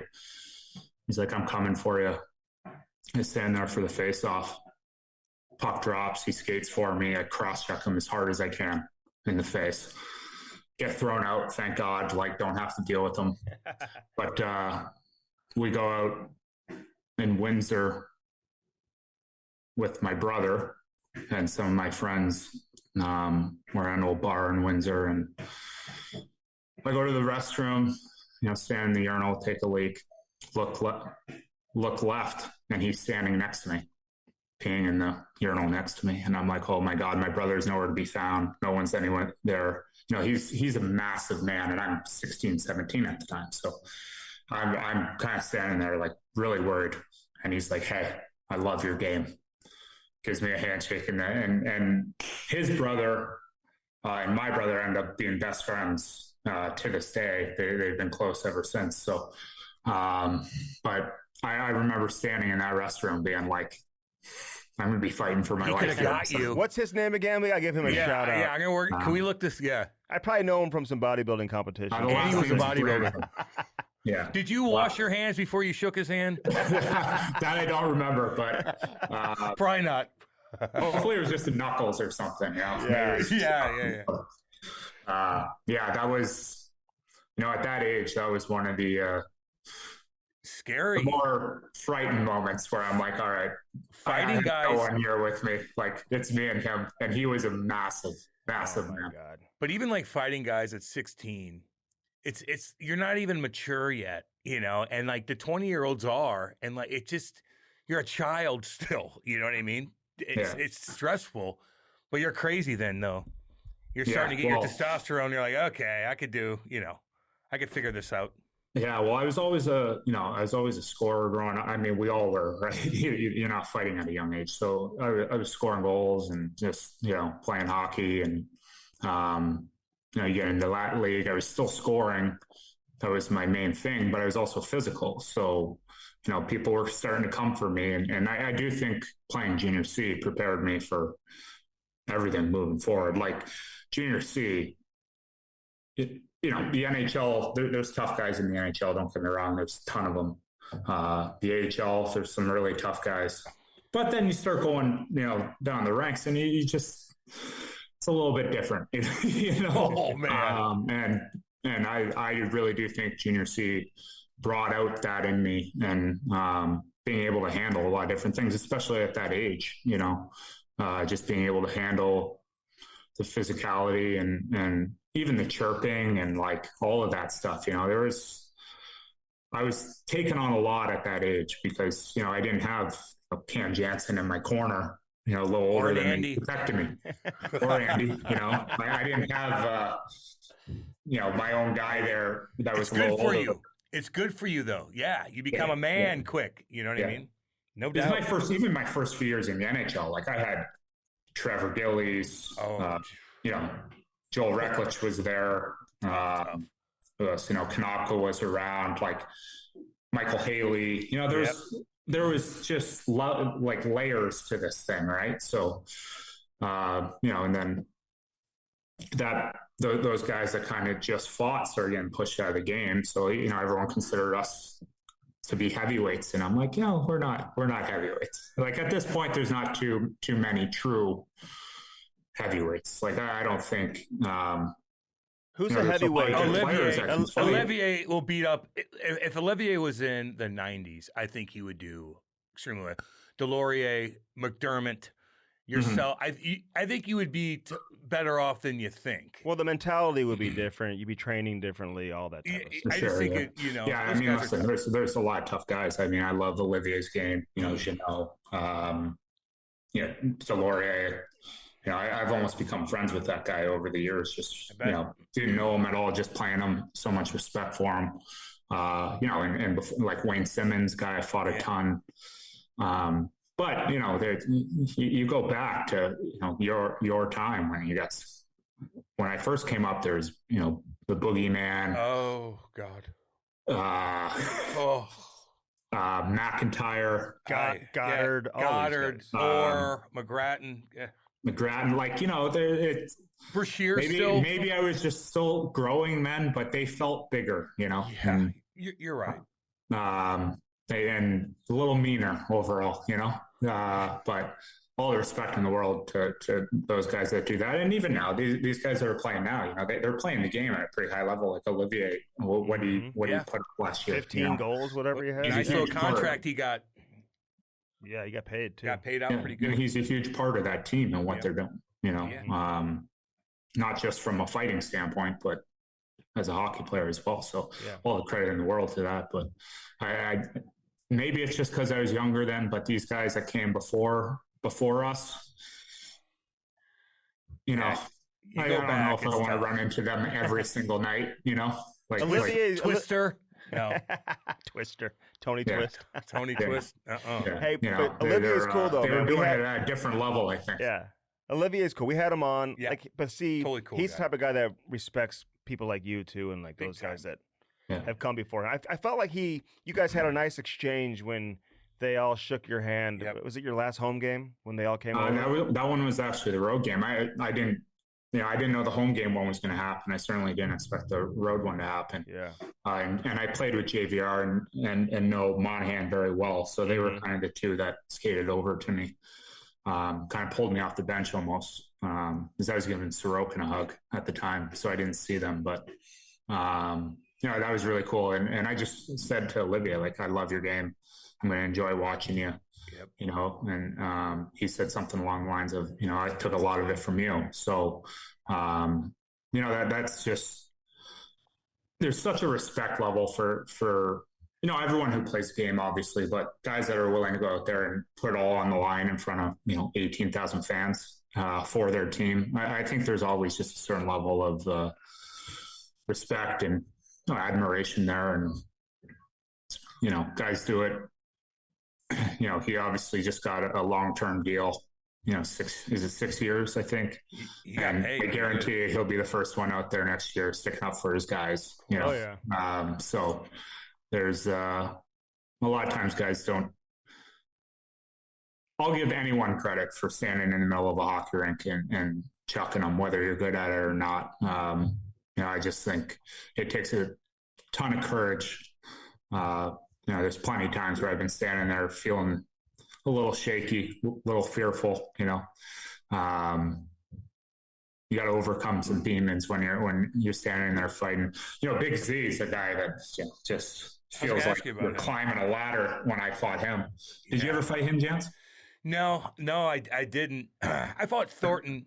I hit him really hard one time, and I thought that he was going to come after me, but I think I knocked the wind out of him, and he went to the I got lucky on that. He would have been tough.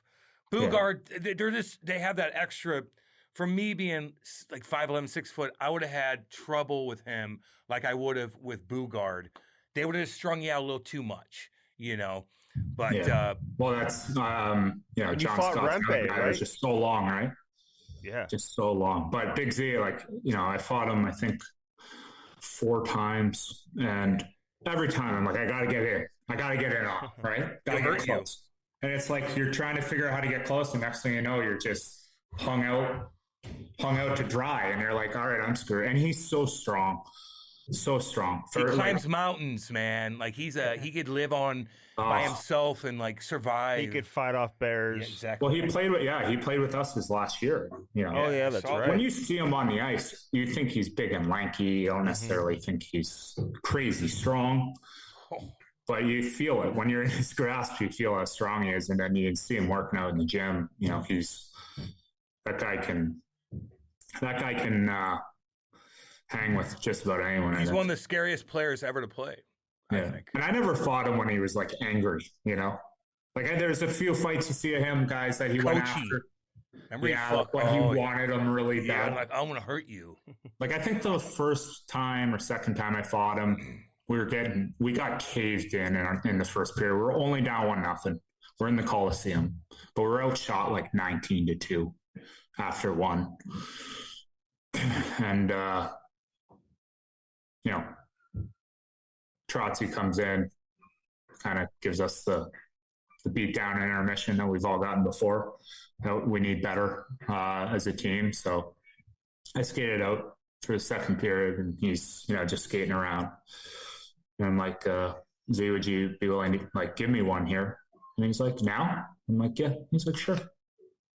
Just like very nice. I'm like, okay, but you're not like too pissed off right now, right? Like you're good. I love you still.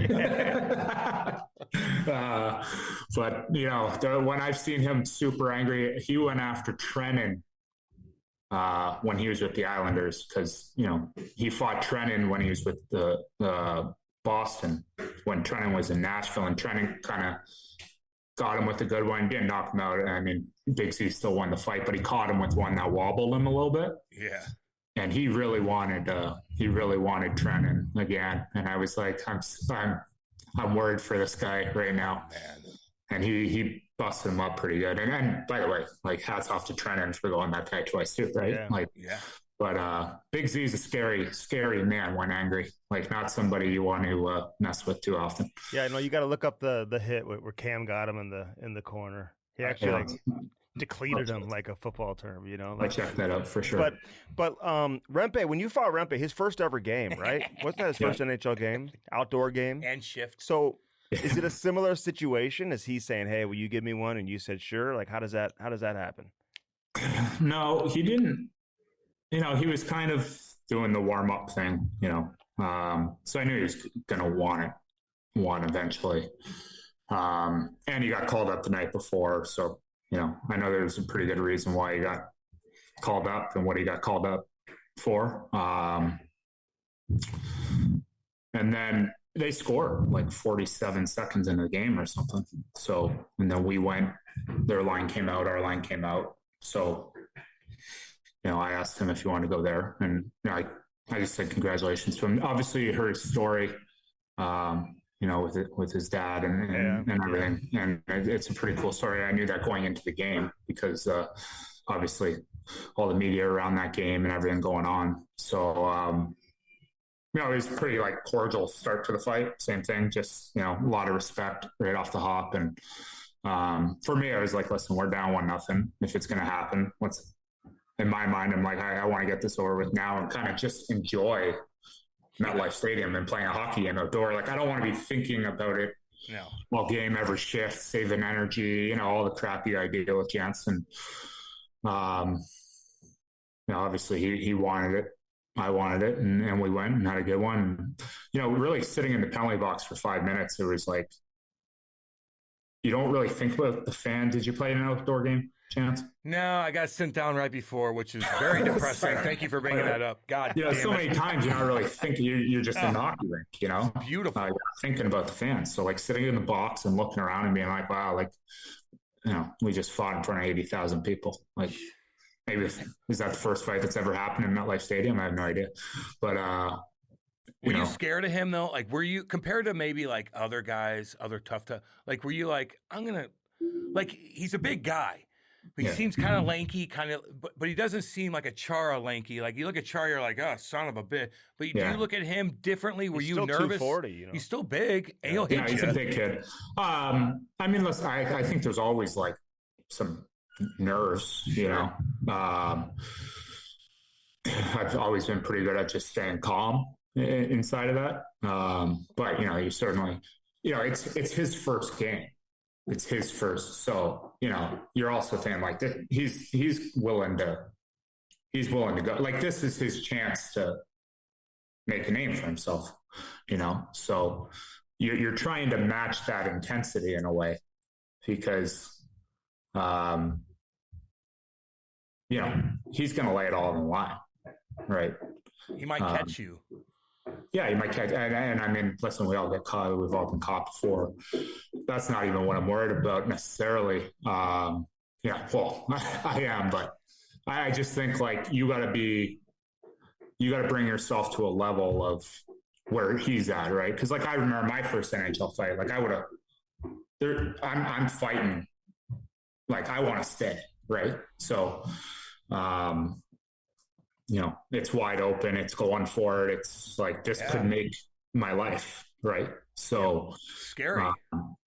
not that you don't have that in every fight because you want to protect yourself and, bring that edge.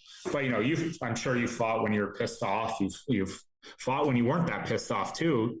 I fought when felt like dog shit, and you just have to suck it up, and you're just like, I gotta suck this whole thing up. Yeah, man, that's mostly the case. You feel like shit, like you're traveling all the time, and you're like, God damn, you just gotta build it up, like emotionally. It's not so easy. You're trying to find that. So yeah, I had a pretty good idea it was going to happen. Obviously, thinking about it the night before, getting ready for it, preparing myself, all that. And you don't have as much of that anymore where you're like, oh, I'm going to have to fight this guy tomorrow. Like when I first came in the league, it was like, okay, I'm going to have to go him. I'm going to have to go him. Like you're almost, and it's not really like that anymore. Obviously it's a little more spontaneous, other than a few times where like that one, or, I remember we had kind of a ugly finish against Philly, a few years ago, where Wallstrom fought D'Angelo and like all hell kind of broke loose at the end of the game. And then we were going into Philly the next night or 2 nights later, where it was like, okay, the next game's probably going to start off with fireworks, right? So those ones you prepare yourself for, but more often than not now, you never went into a game like, oh, I'm fighting tonight. So you do have to prepare yourself mentally and be ready for that at all times, that it could happen. But you also have to just go play. Go play the game. Whatever happens, go play. And you figured that out too. I mean, like you got to be able to play the game. And throughout your career, you have to play more and more and more. But what was it like? And Andy, you want to ask? You want to jump in here? I gotta ask you about you getting sick from eating too much eggplant. You didn't know you were like allergic to eggplant. I mean, come on. In Columbus. You're all sick, and then you score that night. And Clutterbuck, man, who came on with us, he was awesome when he was with us. Totally man. cool. What did he say to you when he came into the scrum after you, or the celebration? He was pumped. He said, Baba Ganoush. Baba Ganoush, baby. Yeah. Baba Ganoush. That was my nickname for a little while, Baba Ganoush. Yeah, I don't know where that came from, this whole eggplant allergy. I happened once at a place like where my mouth kind of swelled up a little bit. And I was like, I don't know what that is, Then it happened again at the rink, and it swelled up a little more. And then that's happened 3 times where I was like, all right, something's up, And anyway, I circled it to eggplant. So we go get tested for eggplant. They're like, you don't have an allergy for eggplant. And I'm like, okay. But they're like, you got to come back and put it on your skin for 4 hours, and we might get a reaction that way. Like it didn't show up in my blood work. So they're like, you come back, we'll tape eggplant to your skin. You wait with it on for like 4 hours. And I'm like, listen, I don't need to eat eggplant. I don't like eggplant that much. No. Like I'm not coming back here to tape eggplant for 4 hours. It's not like a necessity for me. I just want to eat eggplant. Yeah. So we land in Columbus, and there's this like great pita place. I don't know what it's called, that we had been going to for a while, but Pellick loves it. And he's like, hey, you want to, when we land, you want to go in, eat there, and then play cards at the hotel or whatever. Sure. So me, him, and Clutter go. And he's like, I'll just order, I know how to make a great pita type thing. So I'm like, sure, whatever, order. And Baba Ganoush, he orders Baba Ganoush, puts it on. So this thing's caked with eggplant, essentially. Like I'm not just having a little piece now, I'm having. So I bury 2 of these things, and like, I don't know, what felt like 30 seconds later, I turned into like live action Donald Duck. My lips, my mouth was exploding like out to here. And Pellick's like, that's crazy. There's no eggplant in that. It's all eggplant. And Clutter's like, well, what'd you order? And he's like, well, I put, tzatziki, whatever, sandwich, and Baba Ganoush. And then Pelly realizes that Baba Ganoush is like pure eggplant. He's like, oh my God. We head back to the hotel. But honestly, for that entire next game, there is a photo of me. Yeah, I want to see celebrating the goal. And you probably wouldn't know unless you know that happened. Like you would think it's my mouth guard or something, But my face is still extremely swollen. And, but, I I probably should have tried You that probably again. still last would have year, 'cause wheeled I did anyway. score a goal with it. I did score a goal with that. But I was on so much Benadryl trying to get it down. Obviously didn't want to look like an idiot on TV with a big swollen face. So That's I was funny. like questionable to play at one point. Yeah. I'm playing. Dude, Couldn't see anything. It's food allergy scary, man. Like, I It's mean, a big problem now. Oh yeah, Big time. no doubt. I guess that's how you find out you're allergic to eggplant. So you don't even need them to tape it to your arm. Now you know. That's really Is odd. that the no, last I time? Is know. that the last time you ate eggplant? That one's the last time I ate eggplant for sure. Yeah. So how That you? one was unintentional. I was trying not to eat eggplant before that, but You might. I'm sure you told the story before, but how'd you hook up with Boomer Esiason's daughter? Did you know that she was his daughter when you met her? How'd you do that? I know you're a handsome guy, yeah. but you still have to have game, and it is what it is. So how'd that all go down? Yeah, so actually an old teammate of mine, David Alstrom, I don't know if you remember that name, but he was up in the NHL for a little while. He went to a concert with his girlfriend, and at the time, the owner of the team was Charles Wong. Yeah. And so they went in that suite. And Sydney and Jasmine, who is Charles' daughter, their college friends were in the other part of the suite. And David Alstrom told me, like, hey, there's this girl that was in the thing last night. You should look her up, blah, blah, blah. So I just followed her on Twitter and went down that road. That was before DMing and everything, though. That was before DMing and everything. So it took a little bit more courage, I guess, to put yourself out there publicly than, privately messaging someone like they do now. So, and then, we went out a few times and now we have 4 kids together. Well, wait. So did you tweet at her like, hey, yeah, no, I'm Matt Martin. I scored last night. What's going on? Yeah. Oh my God. Yeah, basically. She looked at you. She's like, cringeworthy from my end, but it worked. Funny, it worked, man. That good for you. And shoot your shot. And you guys have a great family, man. That's awesome. Like, how's Boomer as a father-in-law? Like, he's in the media game. He calls people out all the time. Like his radio show, like they go after people. Isn't he a big Rangers fan though? Like. Or is he an Islanders fan now? I thought he was a Ranger fan. Massive Rangers fan. Yeah, I was going to say. So that's funny, man, when you guys get together. But how is he as a father-in-law, man, and what's he like behind the scenes just hanging out with him? He's great. Same thing, right? Like locker room guy. So locker room personality. And I think a lot of the times when he's with people, he doesn't get to be like that. So like when he comes into our house and like, or if he comes to see the guys or whatever, it's like guns ablazing, chirps flying everywhere, ripping guys, ripping me. He's always ripping me on the air anyway, but he's great. He's been very like influential to me in a lot of different ways. He's got a massive foundation, supports so many different causes, but he loves the Rangers. He'll never change. We stole Sydney. We stole the women in the Esiason family, but the men, Connor and Boomer, are still diehard Ranger fans. Oh yeah. But he's great to be around. Play a lot of golf with him. Do a lot of different things with him. He was actually here yesterday. Thought Winnie's birthday party was yesterday, so he came by. So he's coming back here in a little while. That's funny. In fairness to him, Winnie's birthday was yesterday, but we're doing the birthday party today. So, no, he's great. Ever since he's had grandkids, he's come around a lot more, a lot more frequently. He loves seeing the girls. And he's got 6 of them now because Gunnar has 2 kids as well. So, does he live in the city? Like, and you're in the island. Yeah. So how's that? Quick drive? I mean, traffic out the probably like 45 minutes. Yeah, okay. It's not too bad. Obviously you leave at the wrong time, it can be 2 hours. But he times out pretty well. He plays a lot of golf on Long Island, so I think he usually either before or after golf comes by here to see the kids for a few hours before he heads back. But he's great. We've had a lot of banter over the whole Islander Ranger thing over the years. And, I love it. He loves it. He loves hockey. He loves talking about hockey. He does, man. It's great. Does he work with DiPietro? or no? Like, are they at the same No. station? No. Okay. I think DiPietro's ESPN radio, he is. but I could be wrong on that. Boomer's he is. WFAN, which is under, I think, the CBS umbrella. But Okay.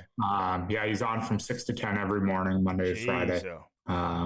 He's a guy. He's post football career. Oh. He's worked so hard between doing that radio show and all the TV, 6 to 10 every day, baby. Television, the NFL stuff he was doing for inside years. the NFL, right? HBO, all that, right? HBO, Showtime, like he's done everything, and it's pretty remarkable the work ethic, that he has even now. Like I feel like he's up at 4 a.m., goes to bed. He's just very disciplined in that. But no, he's been awesome, and we'll probably play more and more golf now that I'm not playing anymore. We'll be able to play some fall and spring golf as opposed to just summer. So I look forward to that. Well, if you want to go into a television career, dude, like he may know a person or two. You can do it. You might be so busy. He could probably help me with that. Yeah. Shit, He may know somebody. I love it, man. Hey, listen.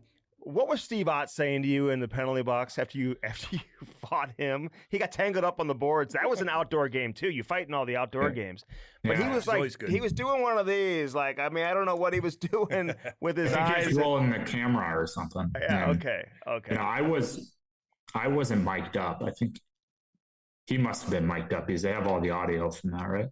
I don't know. I didn't see that audio or hear it. I don't know. I can't remember. But Otter, Windsor guy. Yeah.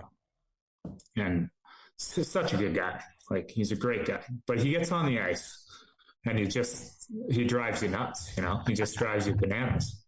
And he was pissing me off that entire game, really. And we finally went at it. But I actually forgot about that one being an outdoor game fight because I thought the Rempe one was my first one. I forgot the Toronto-Detroit fight. Centennial Classic. That was a crazy game as well. That was a pretty cool experience. But Otter, I used to skate with him in the summers back home. He was always like amazing, especially I'm a lot younger than him. He was always amazing to me. Always just, you look up to guys like that in a lot of ways, right? And then you just get out on the ice with him, and it's just you just want to kill him. He just has that. I mean, Clutter is the same way. I think guys hate Clutter. On the ice, but obviously a great guy. They got pissed at you too. Got pissed at you too. Yeah, you're in the mix every second of everything. You know what I mean? Like you're fucking. It's just you're annoying, which is good. You know what I mean? Yeah. Hey, what was it like in Toronto though? Yeah, I know you went through I don't forget what, maybe 17, 18. You were scratched for like 18 games, but you won the King Clancy that year too, right? Like, what do you? I think I got nominated for the. Did you get nominated for it? Okay, so you got. Yeah. But like sitting out 18, like what was that like? I think it felt like I was healthy scratch the entire second half of the year, basically. Who signed you there in Toronto? Who signed you? It wasn't Lou, was it, or was it? Lou? Yeah, Lou. Yeah. Lou signed me. Okay. So that sucked, obviously, being scratched that much, but ultimately, it brought me back here. Being with Lou. Yep. I remember, it was obviously not a great situation that I was in when I was getting scratched that much. I wasn't happy. Me and Babs, I guess, didn't see eye to eye on a lot of things, whatever. And that's okay. There's coaches that have scratched me before. It's not personal. He doesn't have to like me as a player or whatever. And that's just, it is what it is. But, I wanted to get out of there. Obviously I wanted to be traded. I had 2 years left on my deal. Ideally, I went up to Lou's office. It's just, you've been up in his office before, Jance, where I'm like, Lou, I just, you tell him, and Lou to me is like the best. Like I love him because he's just straight and narrow. He's black and white. He expects things done a certain way. He lives what he preaches. Extremely old school, but like, as a player, he never deviates. He's never hypocritical. We're all treated the same. So I always enjoyed going to talk to him whenever I had an issue because I felt he was always honest and straightforward. So sometimes when I'd go up there, he would carve me a new one, being like, you need to be better. And other times when I went up there, I get a little bit more clarity on what's going on or whatever. It just felt very direct with him at all times. Sometimes he put the onus on me, sometimes he didn't, and I love that about him. So anyway, that season's going on. It's not really going very well from a personal standpoint. And, I asked him to look, he tried to move. He's like, I'm trying to find a deal for you. This team are interested, but, it has to work for our team. I can't just make a move just to move you. Like, I can't put the team in a bad place, whatever. And he was always like, I still think we're going to need you, so I don't want to move you for nothing type thing. Anyway, trade deadline comes, and he's like, I don't think it's going to work out, but in the summertime, I can move you to these teams, and we'll figure it out then. So just, do your best to not be a distraction, like come into the rank, work hard, which I never really was. I just tried to be professional about everything that was going on, and, got through that second half of that season. And then ultimately, JT leaves Islanders, goes to the Leafs. Lou signs with the Islanders and, makes the trade to bring me back here, which is great because Case and Clutter were still here, and most of the guys I was playing with were still here. And it felt like home, and it felt right. And it was a great situation to come back into. It's not often you get that opportunity, right? Yeah. To go back to where you came from. So I'm extremely fortunate for that and grateful for that, because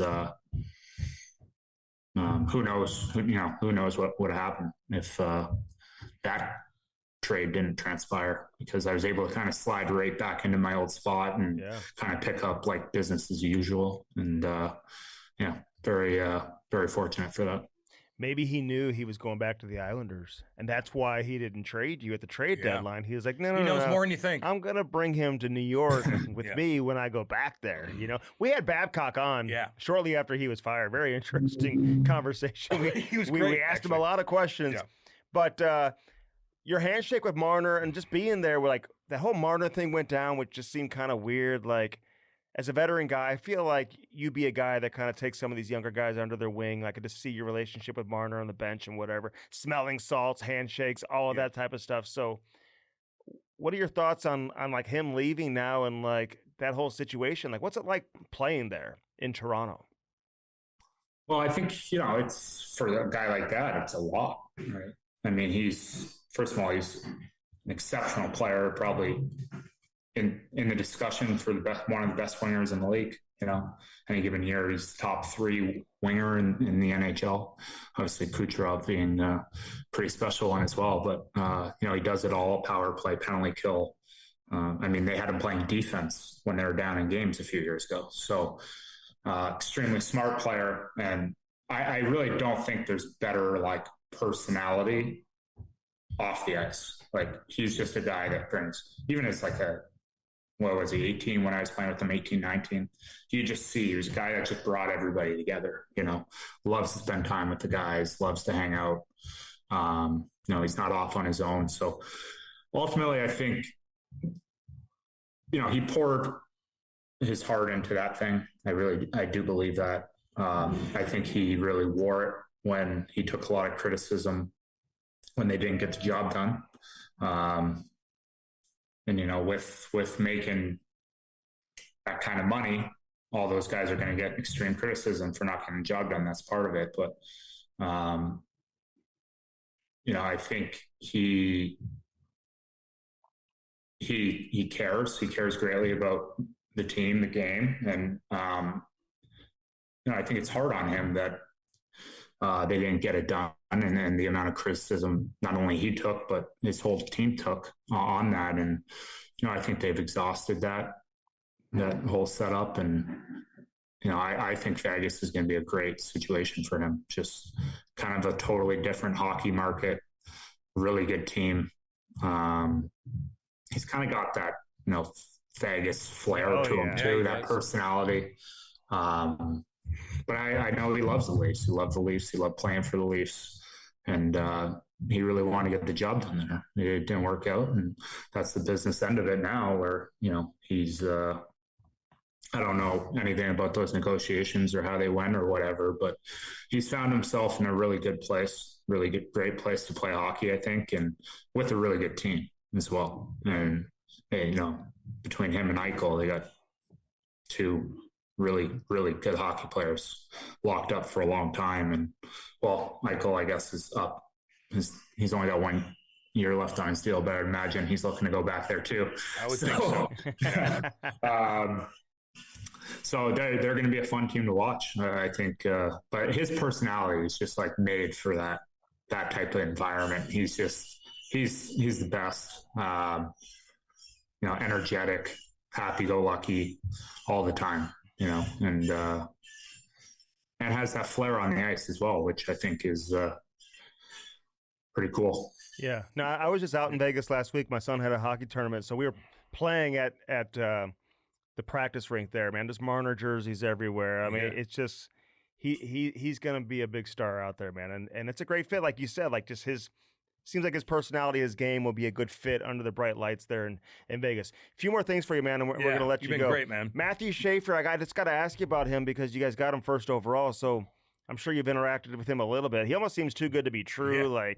He's funny. He's like too grown up to be an 18-year-old. He's been through an awful lot, man. Like, it's hard not to pull for this guy because of the story and just the emotion he showed when he got drafted. Like, what was that like from your perspective? And who are you getting in this kid? Like, how good is this kid? I mean, I think I just think it's like the most important position in the game today. Mm-hmm. That like offensive defenseman. You look at the teams that are winning and the teams that are at least in the conversation to win every year. It seems like they all have an elite puck moving defenseman, right? Like Kel McCarr, Heiskanen, Hughes. Forsling's at another level these days too. Yeah. Victor Hedman, for the last. He's obviously getting a little older now too, but he was among one of the best D-men in the league for a long time. So Petrangelo, Hughes, all those guys, man. All these guys, the Hughes bros, like these guys just bring such a dynamic. They make the game easier for the forwards. They make the game easier for everyone. It's harder to defend those guys because you get in on a forecheck and they jump by you, go the other way, and now you're chasing them up the ice. They just bring a whole different element to the game, and that's kind of what the game's in a lot of ways evolving to, where the back end's just more and more important. So I think, you look at his size, he's 6'2", he's obviously just a kid still, he's going to fill out more, but the way he moves on the ice, watching him in development camp, he has a little bit of that Marner where like he gets on his edges and his body's going one way, but his feet are like, and you're like, how is he still standing up? He was fun to watch. Then off the ice, his personality is incredible. The maturity. I mean, you think about what he's gone through and how much he's gone through and the amount of humility and like gratitude that he has. It's like he's so far beyond his years in terms of maturity that it's impressive, and he was great. I think I talked to him for like an hour the one day and then linked up with him again the next day. And, I've texted with him a little bit over the last little while, but he's just one of those guys that you can tell is going to have, a bright future and just be a great player in this league. But on top of that, just who he is as a person, it's like the type of guy you want to be around, the Islanders are extremely fortunate not only to get the number one pick, but get someone like him with the number one pick, who I think just can move as he gets older. He's just going to be more and more impressive as a person and a player. Like it's amazing, honestly. Yeah. You might check on your daughter. She might be choking. No, she's in a swing. She's in a swing, right? That's a swing, right? No, that's a saw. And I don't know who's sawing, but It's so it's a song? Oh, That's No, hilarious. I saw like She's that. Someone saw him. she's chopping down a tree right. This is funny. Hey, Yeah. Dude, you're the man, dude. couple more things.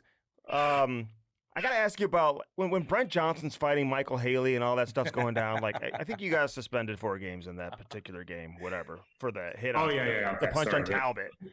But you got Gillies going crazy. Oh, like, my he's boy. one of the more like interesting players boy. like in NHL history. So that whole, I don't know how you summarize that whole sequence of events, man, but that was about as crazy as it gets, isn't it? Like, that was a carryover from a previous game about a week and a half before that, right? Yeah, there was carryover, all right. It was Because you guys were up 6-0 in the game, I think.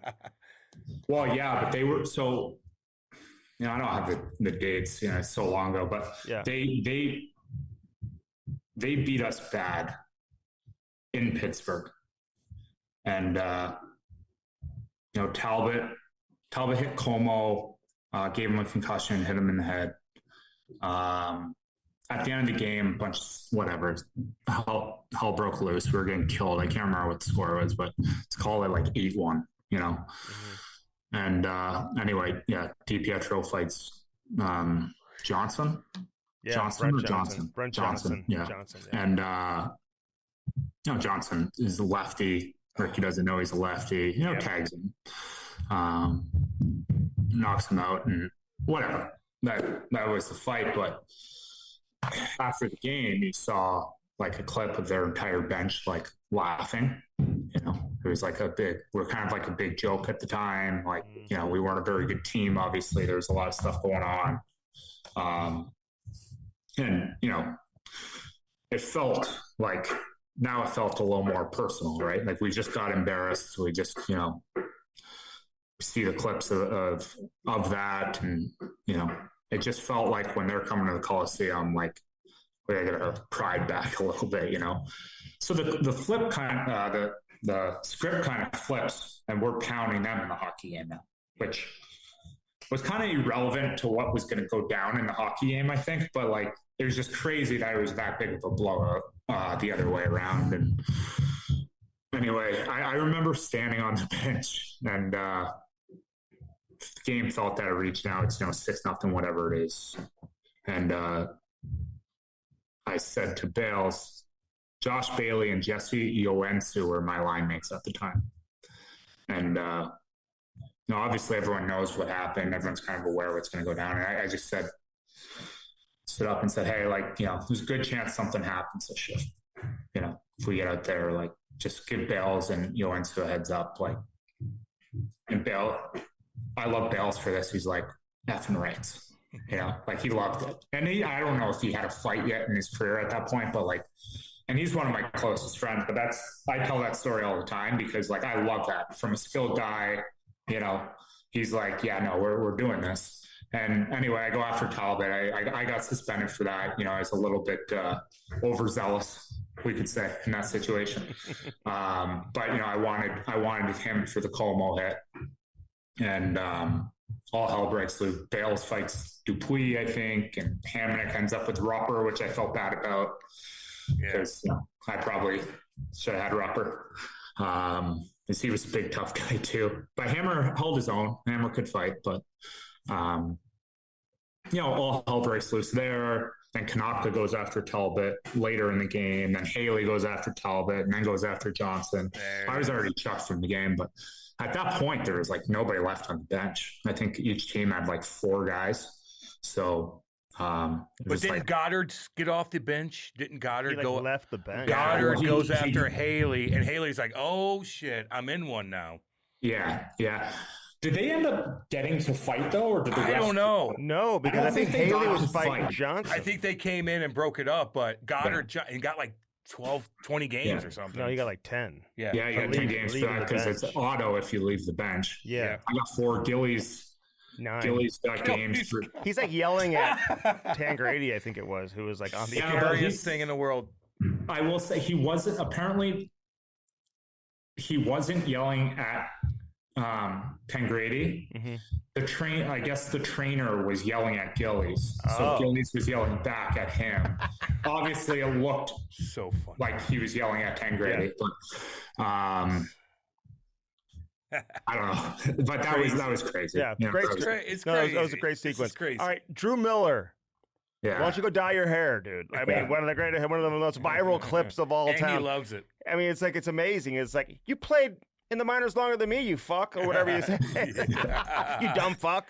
Yeah. So I mean, you never know what's going to come out of your mouth. The microphones, I don't know what you think about microphones picking up all that stuff or not. But anyway, I'm sure your teammates, even Clutterbuck said that was brought up quite a lot over the years, you know? So same thing. I wasn't mic'd up for that. And I don't even know if at that point they were like disclosing who was mic'd up. Like nowadays, they have to come write it on the board. Sure. So like if you don't want to end up with something like that, you know, you just know, like, don't say anything around that guy, right? Or whatever. So I don't remember ever knowing that Miller was mic'd up. Same thing. I wasn't mic'd up for that game, but you know, it's that HBO thing. And we get into it. He's chirping at me because I went for a skate. Like when the whistle went, there was a TV timeout, and I guess I crossed the red line. Like, I don't know why. Like, he's chirping at me, so I'm going back at him. All that happens. But so it comes out after the whole mic'd up thing.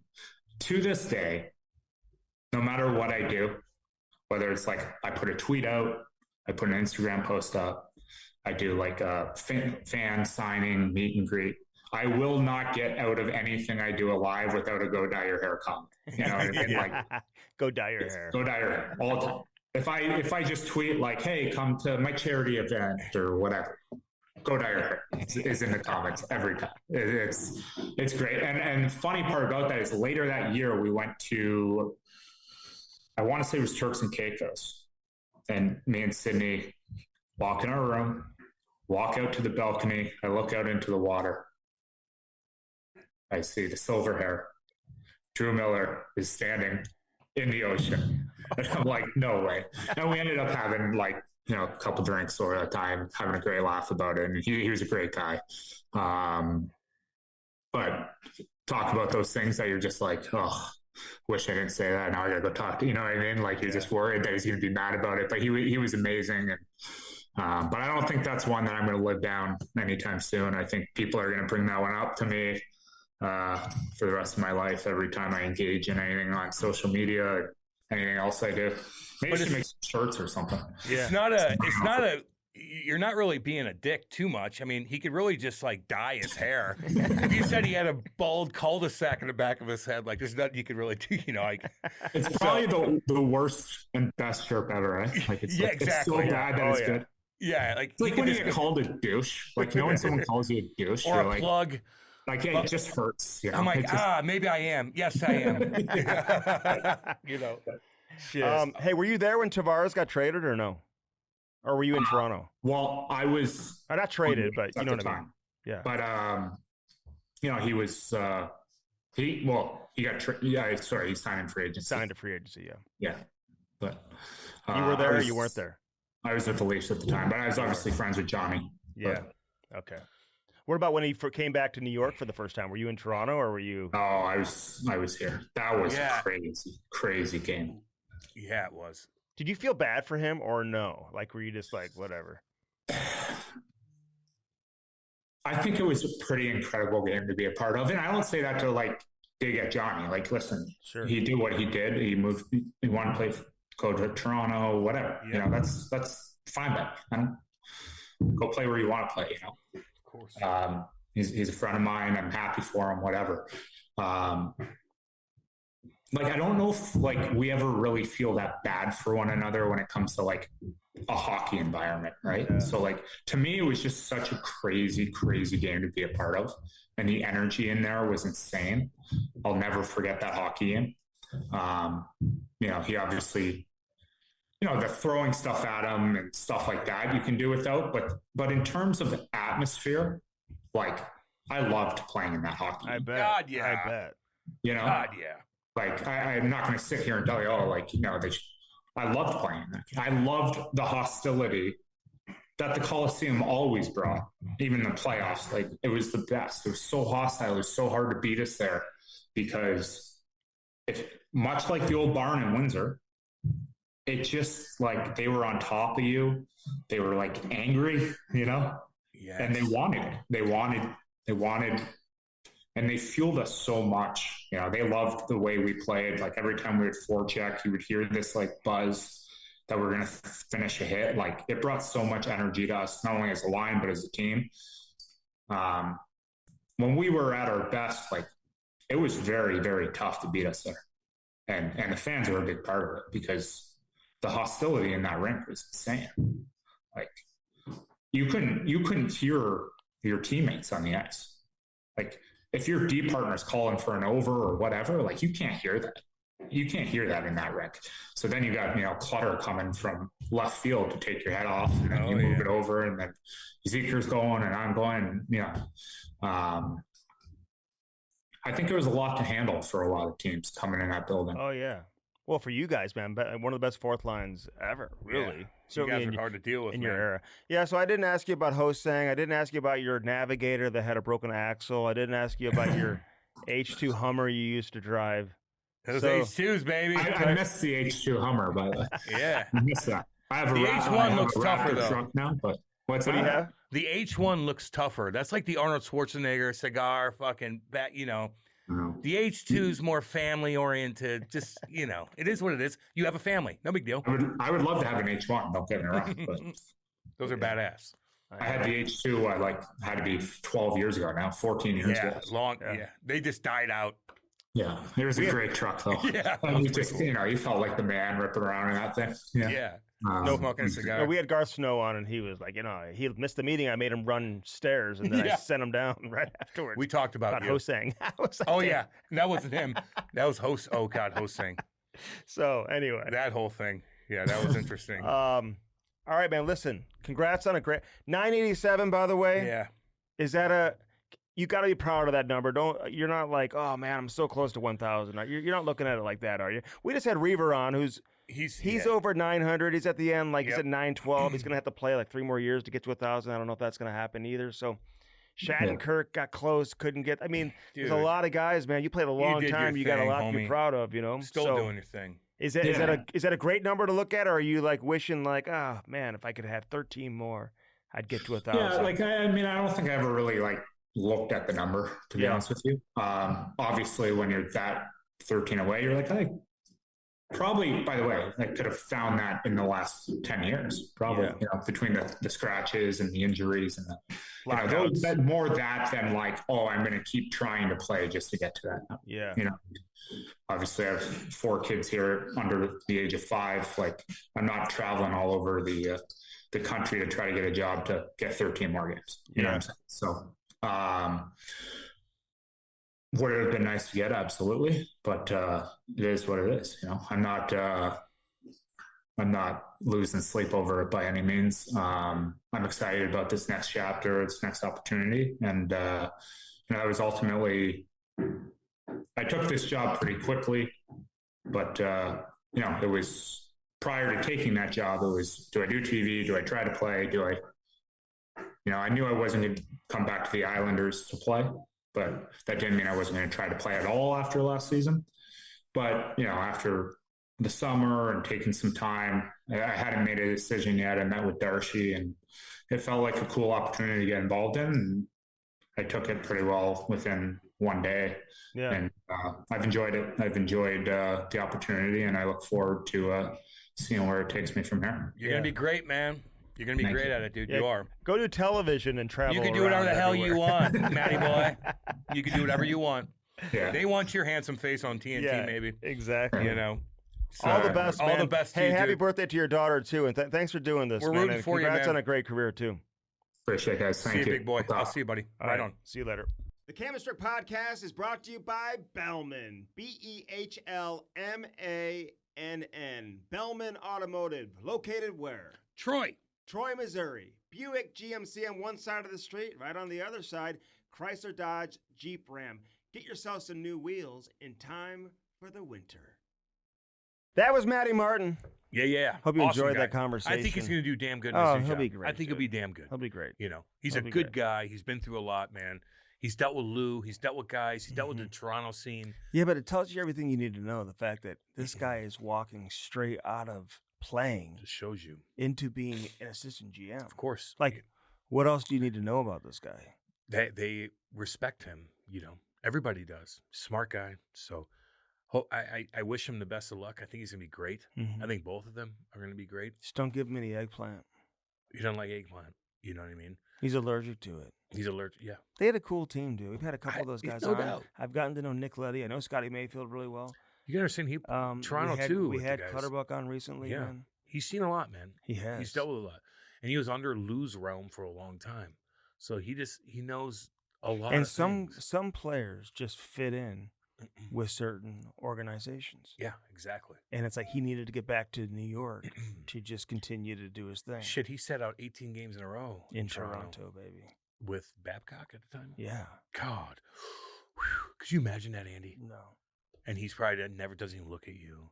You're sitting games out. Everybody 18 loves games, you. and he's a veteran guy. He's a veteran guy. Everybody loves you. And like, I bet you Babs doesn't even like walks past you, doesn't even look at you. Doesn't give a fuck. Doesn't give a fuck. Can I give a shout out to Yaro Halak? Yeah, retirement. Yep. Did you play with him or no? Yes, I did. You did. Yep. Did you play? 10 years. First one ever. I don't know what that means. Started when I was 11 years old. 11 years old. Oh my god. Made every single team Just I think if tried you out would've- for besides Team Quebec. Oh my god. It's still mean, a sore spot for 7 you. years I made the NHL. 7 years. Bam. 7 years. Let's see here. You played at 18? I started when I was 11, 12. Boy, That's how old you were when you started Let's ice look- hockey. I played 1 year of Huron hockey. Because you can remember this, but you Then can't remember anything else. Because my hockey career, of course, I remember. How was your football career? I know you remember that a lot. Three It was- interceptions my freshman year. I played. I learned to skate. A 2-point to Chesterfield. conversion. I played wingback, 2-point conversion. So Andy, I Yeah. played 1 year of learn to skate, and Mhm. then I made a Chesterfield AA team, and then I started playing AAA right after that. I played 3 years of AAA, and then I played St. Louis Sting, and then the Windsor Spitfires for 3, and then boom, I Must have been a different time. And where then you boom, didn't, I you didn't, you played- didn't have to be that good to Wow. make the AAA I- team, I guess, back then. probably not. After 1 year? I know. I At know. 11, 12, I mean, I know. that Am I would- lying? no, but that would never Exactly. happen this year. No. I don't think you could, at 12 years course old not. now, No way, Andy. at 11 you're a years freak old athlete. now, play 1 year of hockey, house league, It was hard back then. and then talking about. make the AAA team. I know. Went from AA to AAA. I think the difference is for you, because you were hitting at that age back then. Now never they not start a hit. Banner minor. That's how I saw it. And I think if you hit back then, that got the coach's attention. Of course. And that's Well, what what does that mean? helped to you hit? make a team. What does that mean to hit? Now, I'm telling you this right now, it's crazy. If you're like the most physical player on the ice, it's You're still, a liability. It's still not like gonna have a coach or a decision maker being like, we're taking that guy over the guy who skates pretty and is skilled and does all this other Well, stuff. you have man. to have all of it. Like no one's Now doing you that. got to have all of it. Yeah. I had to get the puck out of the zone, and he's like downgrading everything I did. I was able to skate and be able to keep up I and get know the you puck could. out. Like You could I in could the s- NHL. I could be a liability every day with Don Morehouse. He'd sit my ass like no other. My AAA coach, he could have sat me every goddamn game if I was if I wasn't doing things, scoring monster goals. I was on power play, penalty kill, everything. Played like half the game. I need some hit video of you. from I back in have the it day. all. Do you? Yeah. Oh, let's get some, It's dude. really interesting. Have me over and I'll come I'll watch. have you over. Yeah. Always have you yeah, over. Yeah. You know. But can But I to- just to- stay past 7, dude? You go to bed way too early. I go to bed so early now, dude. It's crazy. I'm up at 4:30. But Yaro Halak, man, he just announced his retirement officially. And I saw him last summer, not this summer, but last summer. Ty played on a team with his kid, and Yaro was the assistant coach. Yeah. And his son was the Nanu, I believe. Huh? Nanu, I think. Nana what? I think that was his son's What? name. Oh, what? I think Nanu. His Nanu. wife was That's cool as shit. Nanu, that's a cool name. The kid was unbelievable. Great kid. And I'm mispronouncing the name, I apologize. But Yaro, man, great career. And his run that he had with Montreal was something that'll always stand out, man. That he took that team to the conference final. And that summer, it appeared like, hey, there was like discussion, like, are they going to move on from Halak because he was an RFA, or are they going to move on from Carey Price, who you think is overrated? No, he does. I don't know. Is he overrated? Did he win? Is anything? Roberto Luongo overrated? Yeah, I would say he's in the mix. Holobuck. We talked about that. Don't you think so? I texted him today. Oh no. Trying to I mean, get- he's great. God damn it. Carey Price messaged me on Instagram. Yeah, he likes the show, and you're talking about it I- that way. I'm saying what the people are saying. Oh, That's what the people are saying. If you look, go to ChatGPT. do they say Luongo? I think so. I Luongo was could look really it up right good, now. but like I do feel like Hold on, let me look real quick. Most over, and this is not good for the environment. I can't put him in the same category as Jonathan Quick and some of these other guys. ChatGPT takes a lot of energy out of your phone, out of shit. Chat who? GPT and all that stuff. What is that? It's Is that like AI? yeah, takes a lot of power, right, Maddie? You read that? Yeah, takes a lot of power. I'm not everything. familiar with that. It's just like How do you the- get it's to the- it? You just download it. Oh, Overrated hockey players are subjective. Let's see. Alexa Yashin. Ooh. Phil Kessel at times. This is Jeff Skinner, Eric Carlson, Rick DiPietro, Tony D'Angelo. Current players sometimes called Austin Matthews, Mitch Marner, Seth Jones. Okay, you can't go to them no. for anything. They None don't know of those fucking guys thing. are overrated. None of them are. Well, overrated? No. I don't know. Mm-hmm. Who's overrated. So, there's not much hockey going on. There's right now. more Let's just be guys honest here. that I wouldn't want to call out that were overrated just from being around for a long time. But Like they who? were never star players. But they're still overrated. Like who? Like who? I'm not going to say right now. Like who? I'm not You gonna can't s- say it. Why would you bring it up then? I'm just saying. What are we doing? Those are the types of players What are that we doing here? can be overrated. Who? Like if you stick around for a long time. Who? I Give can't me think of somebody. anyone Well, right then, now. well, okay. Okay. What else you got? What else you got? I'm still in vacation mode, man. I'll be We're better next bringing week. the heat for 2 hours, and then we got Matt Martin up. We're gonna have a bunch of different podcasts coming up. We're not taking breaks. Hell no. I know everybody, like a lot of people, try to take a break in the dead zone time. We're not doing that, Dead baby. zone. We're bringing the heat for you. And that's the bottom line. That's the bottom line, baby. Let's go. Let's go. Dead zone. Dead zone. I hate Are we in the dead summer zone? in fucking St. Louis. Wait, are we This- in the dead yes. zone? Dead Officially? zone right now. Miserable. Is this Alligator Alley? This is February, and now we're getting into August. I love February. No, you don't. What? Black History Month, don't you? That's why. Valentine's Day. You would like Valentine's Day. It's- Lori expects a lot from you. Hey, have you made a That reservation for Affects Valentine's me because Day? I know you spend a ton of money on this. It's not true. Valentine's Day sucks. February sucks. August sucks. You know why I like February? those two. You know why? Those two. Why I like February? This February, Why? I'm gonna be off for like Olympics? 3 weeks. Yeah, no shit. Yeah, but in reality, most people, February and August are the two worst months. Really? My Yes. birthday's in August. Don't care. August is 100 degrees, nothing going on. Football really hasn't started. Hockey ain't fucking started. Baseball's not playing in the playoffs yet. It's hot as shit. February, it's past Christmas. Hockey's going on, but it's in the dead zone of hockey in a way I where think it's I've like got one more trip in me. football's gone. What do you like, the Battlehawks? Okay. Baseball hasn't started. Like, it's a dead zone. I And it's need- fucking I freezing. need vacation. Need another You vacation. need a vacation. I know. All right, I hope you want to enjoyed. come back on a Sunday Hope on you 4th of enjoyed July weekend. Maddie for Andy Martin, the Baby. baby. As always, brought to you by First Form and firstform.com. Use our link, firstform.com/Cam and Strick. Get these beautiful jerseys from Jersey Generator, baby. Right here. Put your logo on a jersey. Use Let's the go. promo code Andy10 or Cam10, Yeah, baby. whichever one you Let's prefer. go. Let's go. But get these jerseys made, baby. Let's go. Jersey Generator. JerseyGenerator.com. True Float. Are you looking to get on that river? Whew, it's gonna Are be you looking to get on the water? beer will be cold. Get a cooler that's It'll going be to hot make the other outside. people be like, wow, Beer will be where'd cold. you get that Your cooler? food in there will be cold. Everything's cold. Your little juice box, if you have a kid, will be It's cold. cold. Cold. And nothing's getting inside the cooler. Nothing. That thing could drop out 55 miles an hour. You're back to your pickup truck. And Back pick to your that what? son bitch up. Back to your what? Your pickup truck. Oh, that motherfucker. And you pick that bad boy up like, no, nothing spilled out. Badass. Good old Canadian boys. You know. Can't wait to have one of these. Oh, later. man. And he hasn't eaten in like 4 days because you know he's not spending money on food in San Diego. You know, why don't you guys go ahead and Holy eat? fuck. I'll just wait till tomorrow. And he was eating. And he was.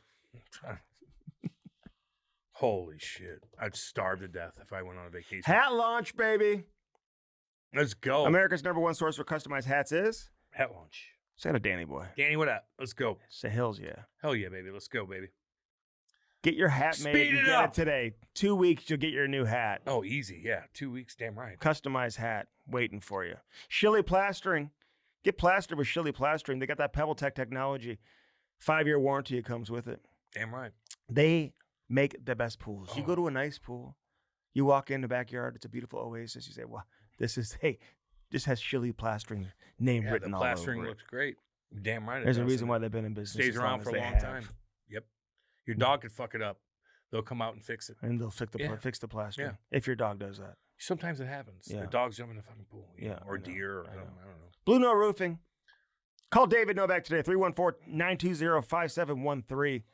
Gutters, soffit, fascia, roofing. Fascia. Siding. They got everything. They do it all, What do you think of that Matt Friend? Matt Friend, the comedian, does all the impersonations. Huh? Matt Friend. He does a Trump impersonation. He's like famous. Is he the skinny kid? Yeah. Yeah. Yeah, he's hilarious. Who does He it? almost gets punched in the face every time he does. Who's a better? He goes on Fox News and stuff Oh, like he's that. And fucking trolls hilarious, everyone. dude. I'm sorry. He's Who's hilarious. the best? Shane's good. Is it Shane or is it him? They're both hilarious. But it's ballsy to go to those protests dressed as Trump. Have you seen that Trump impersonator? Oh, God, yeah. I've seen it. What's he making? I don't know. But it's funny to go to those protests and these people are so angry at, like, Palestine and this and like this. I get it all, man. It's all crazy. Mhm. But they probably don't even know what they're talking about, but they're just like, I'm mad at the world. And okay, so and he shakes their hand like this.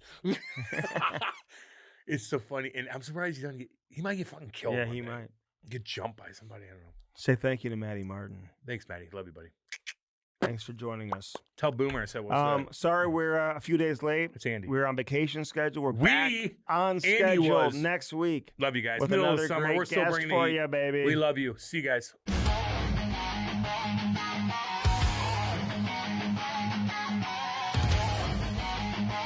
Yerk! Let's go!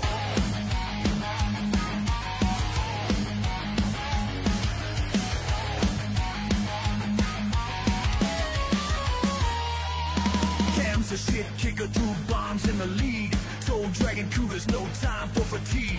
And he's a shit talker, stirring up the show. Never played a shift, but he's ready to go. My check, 4 check, here comes show.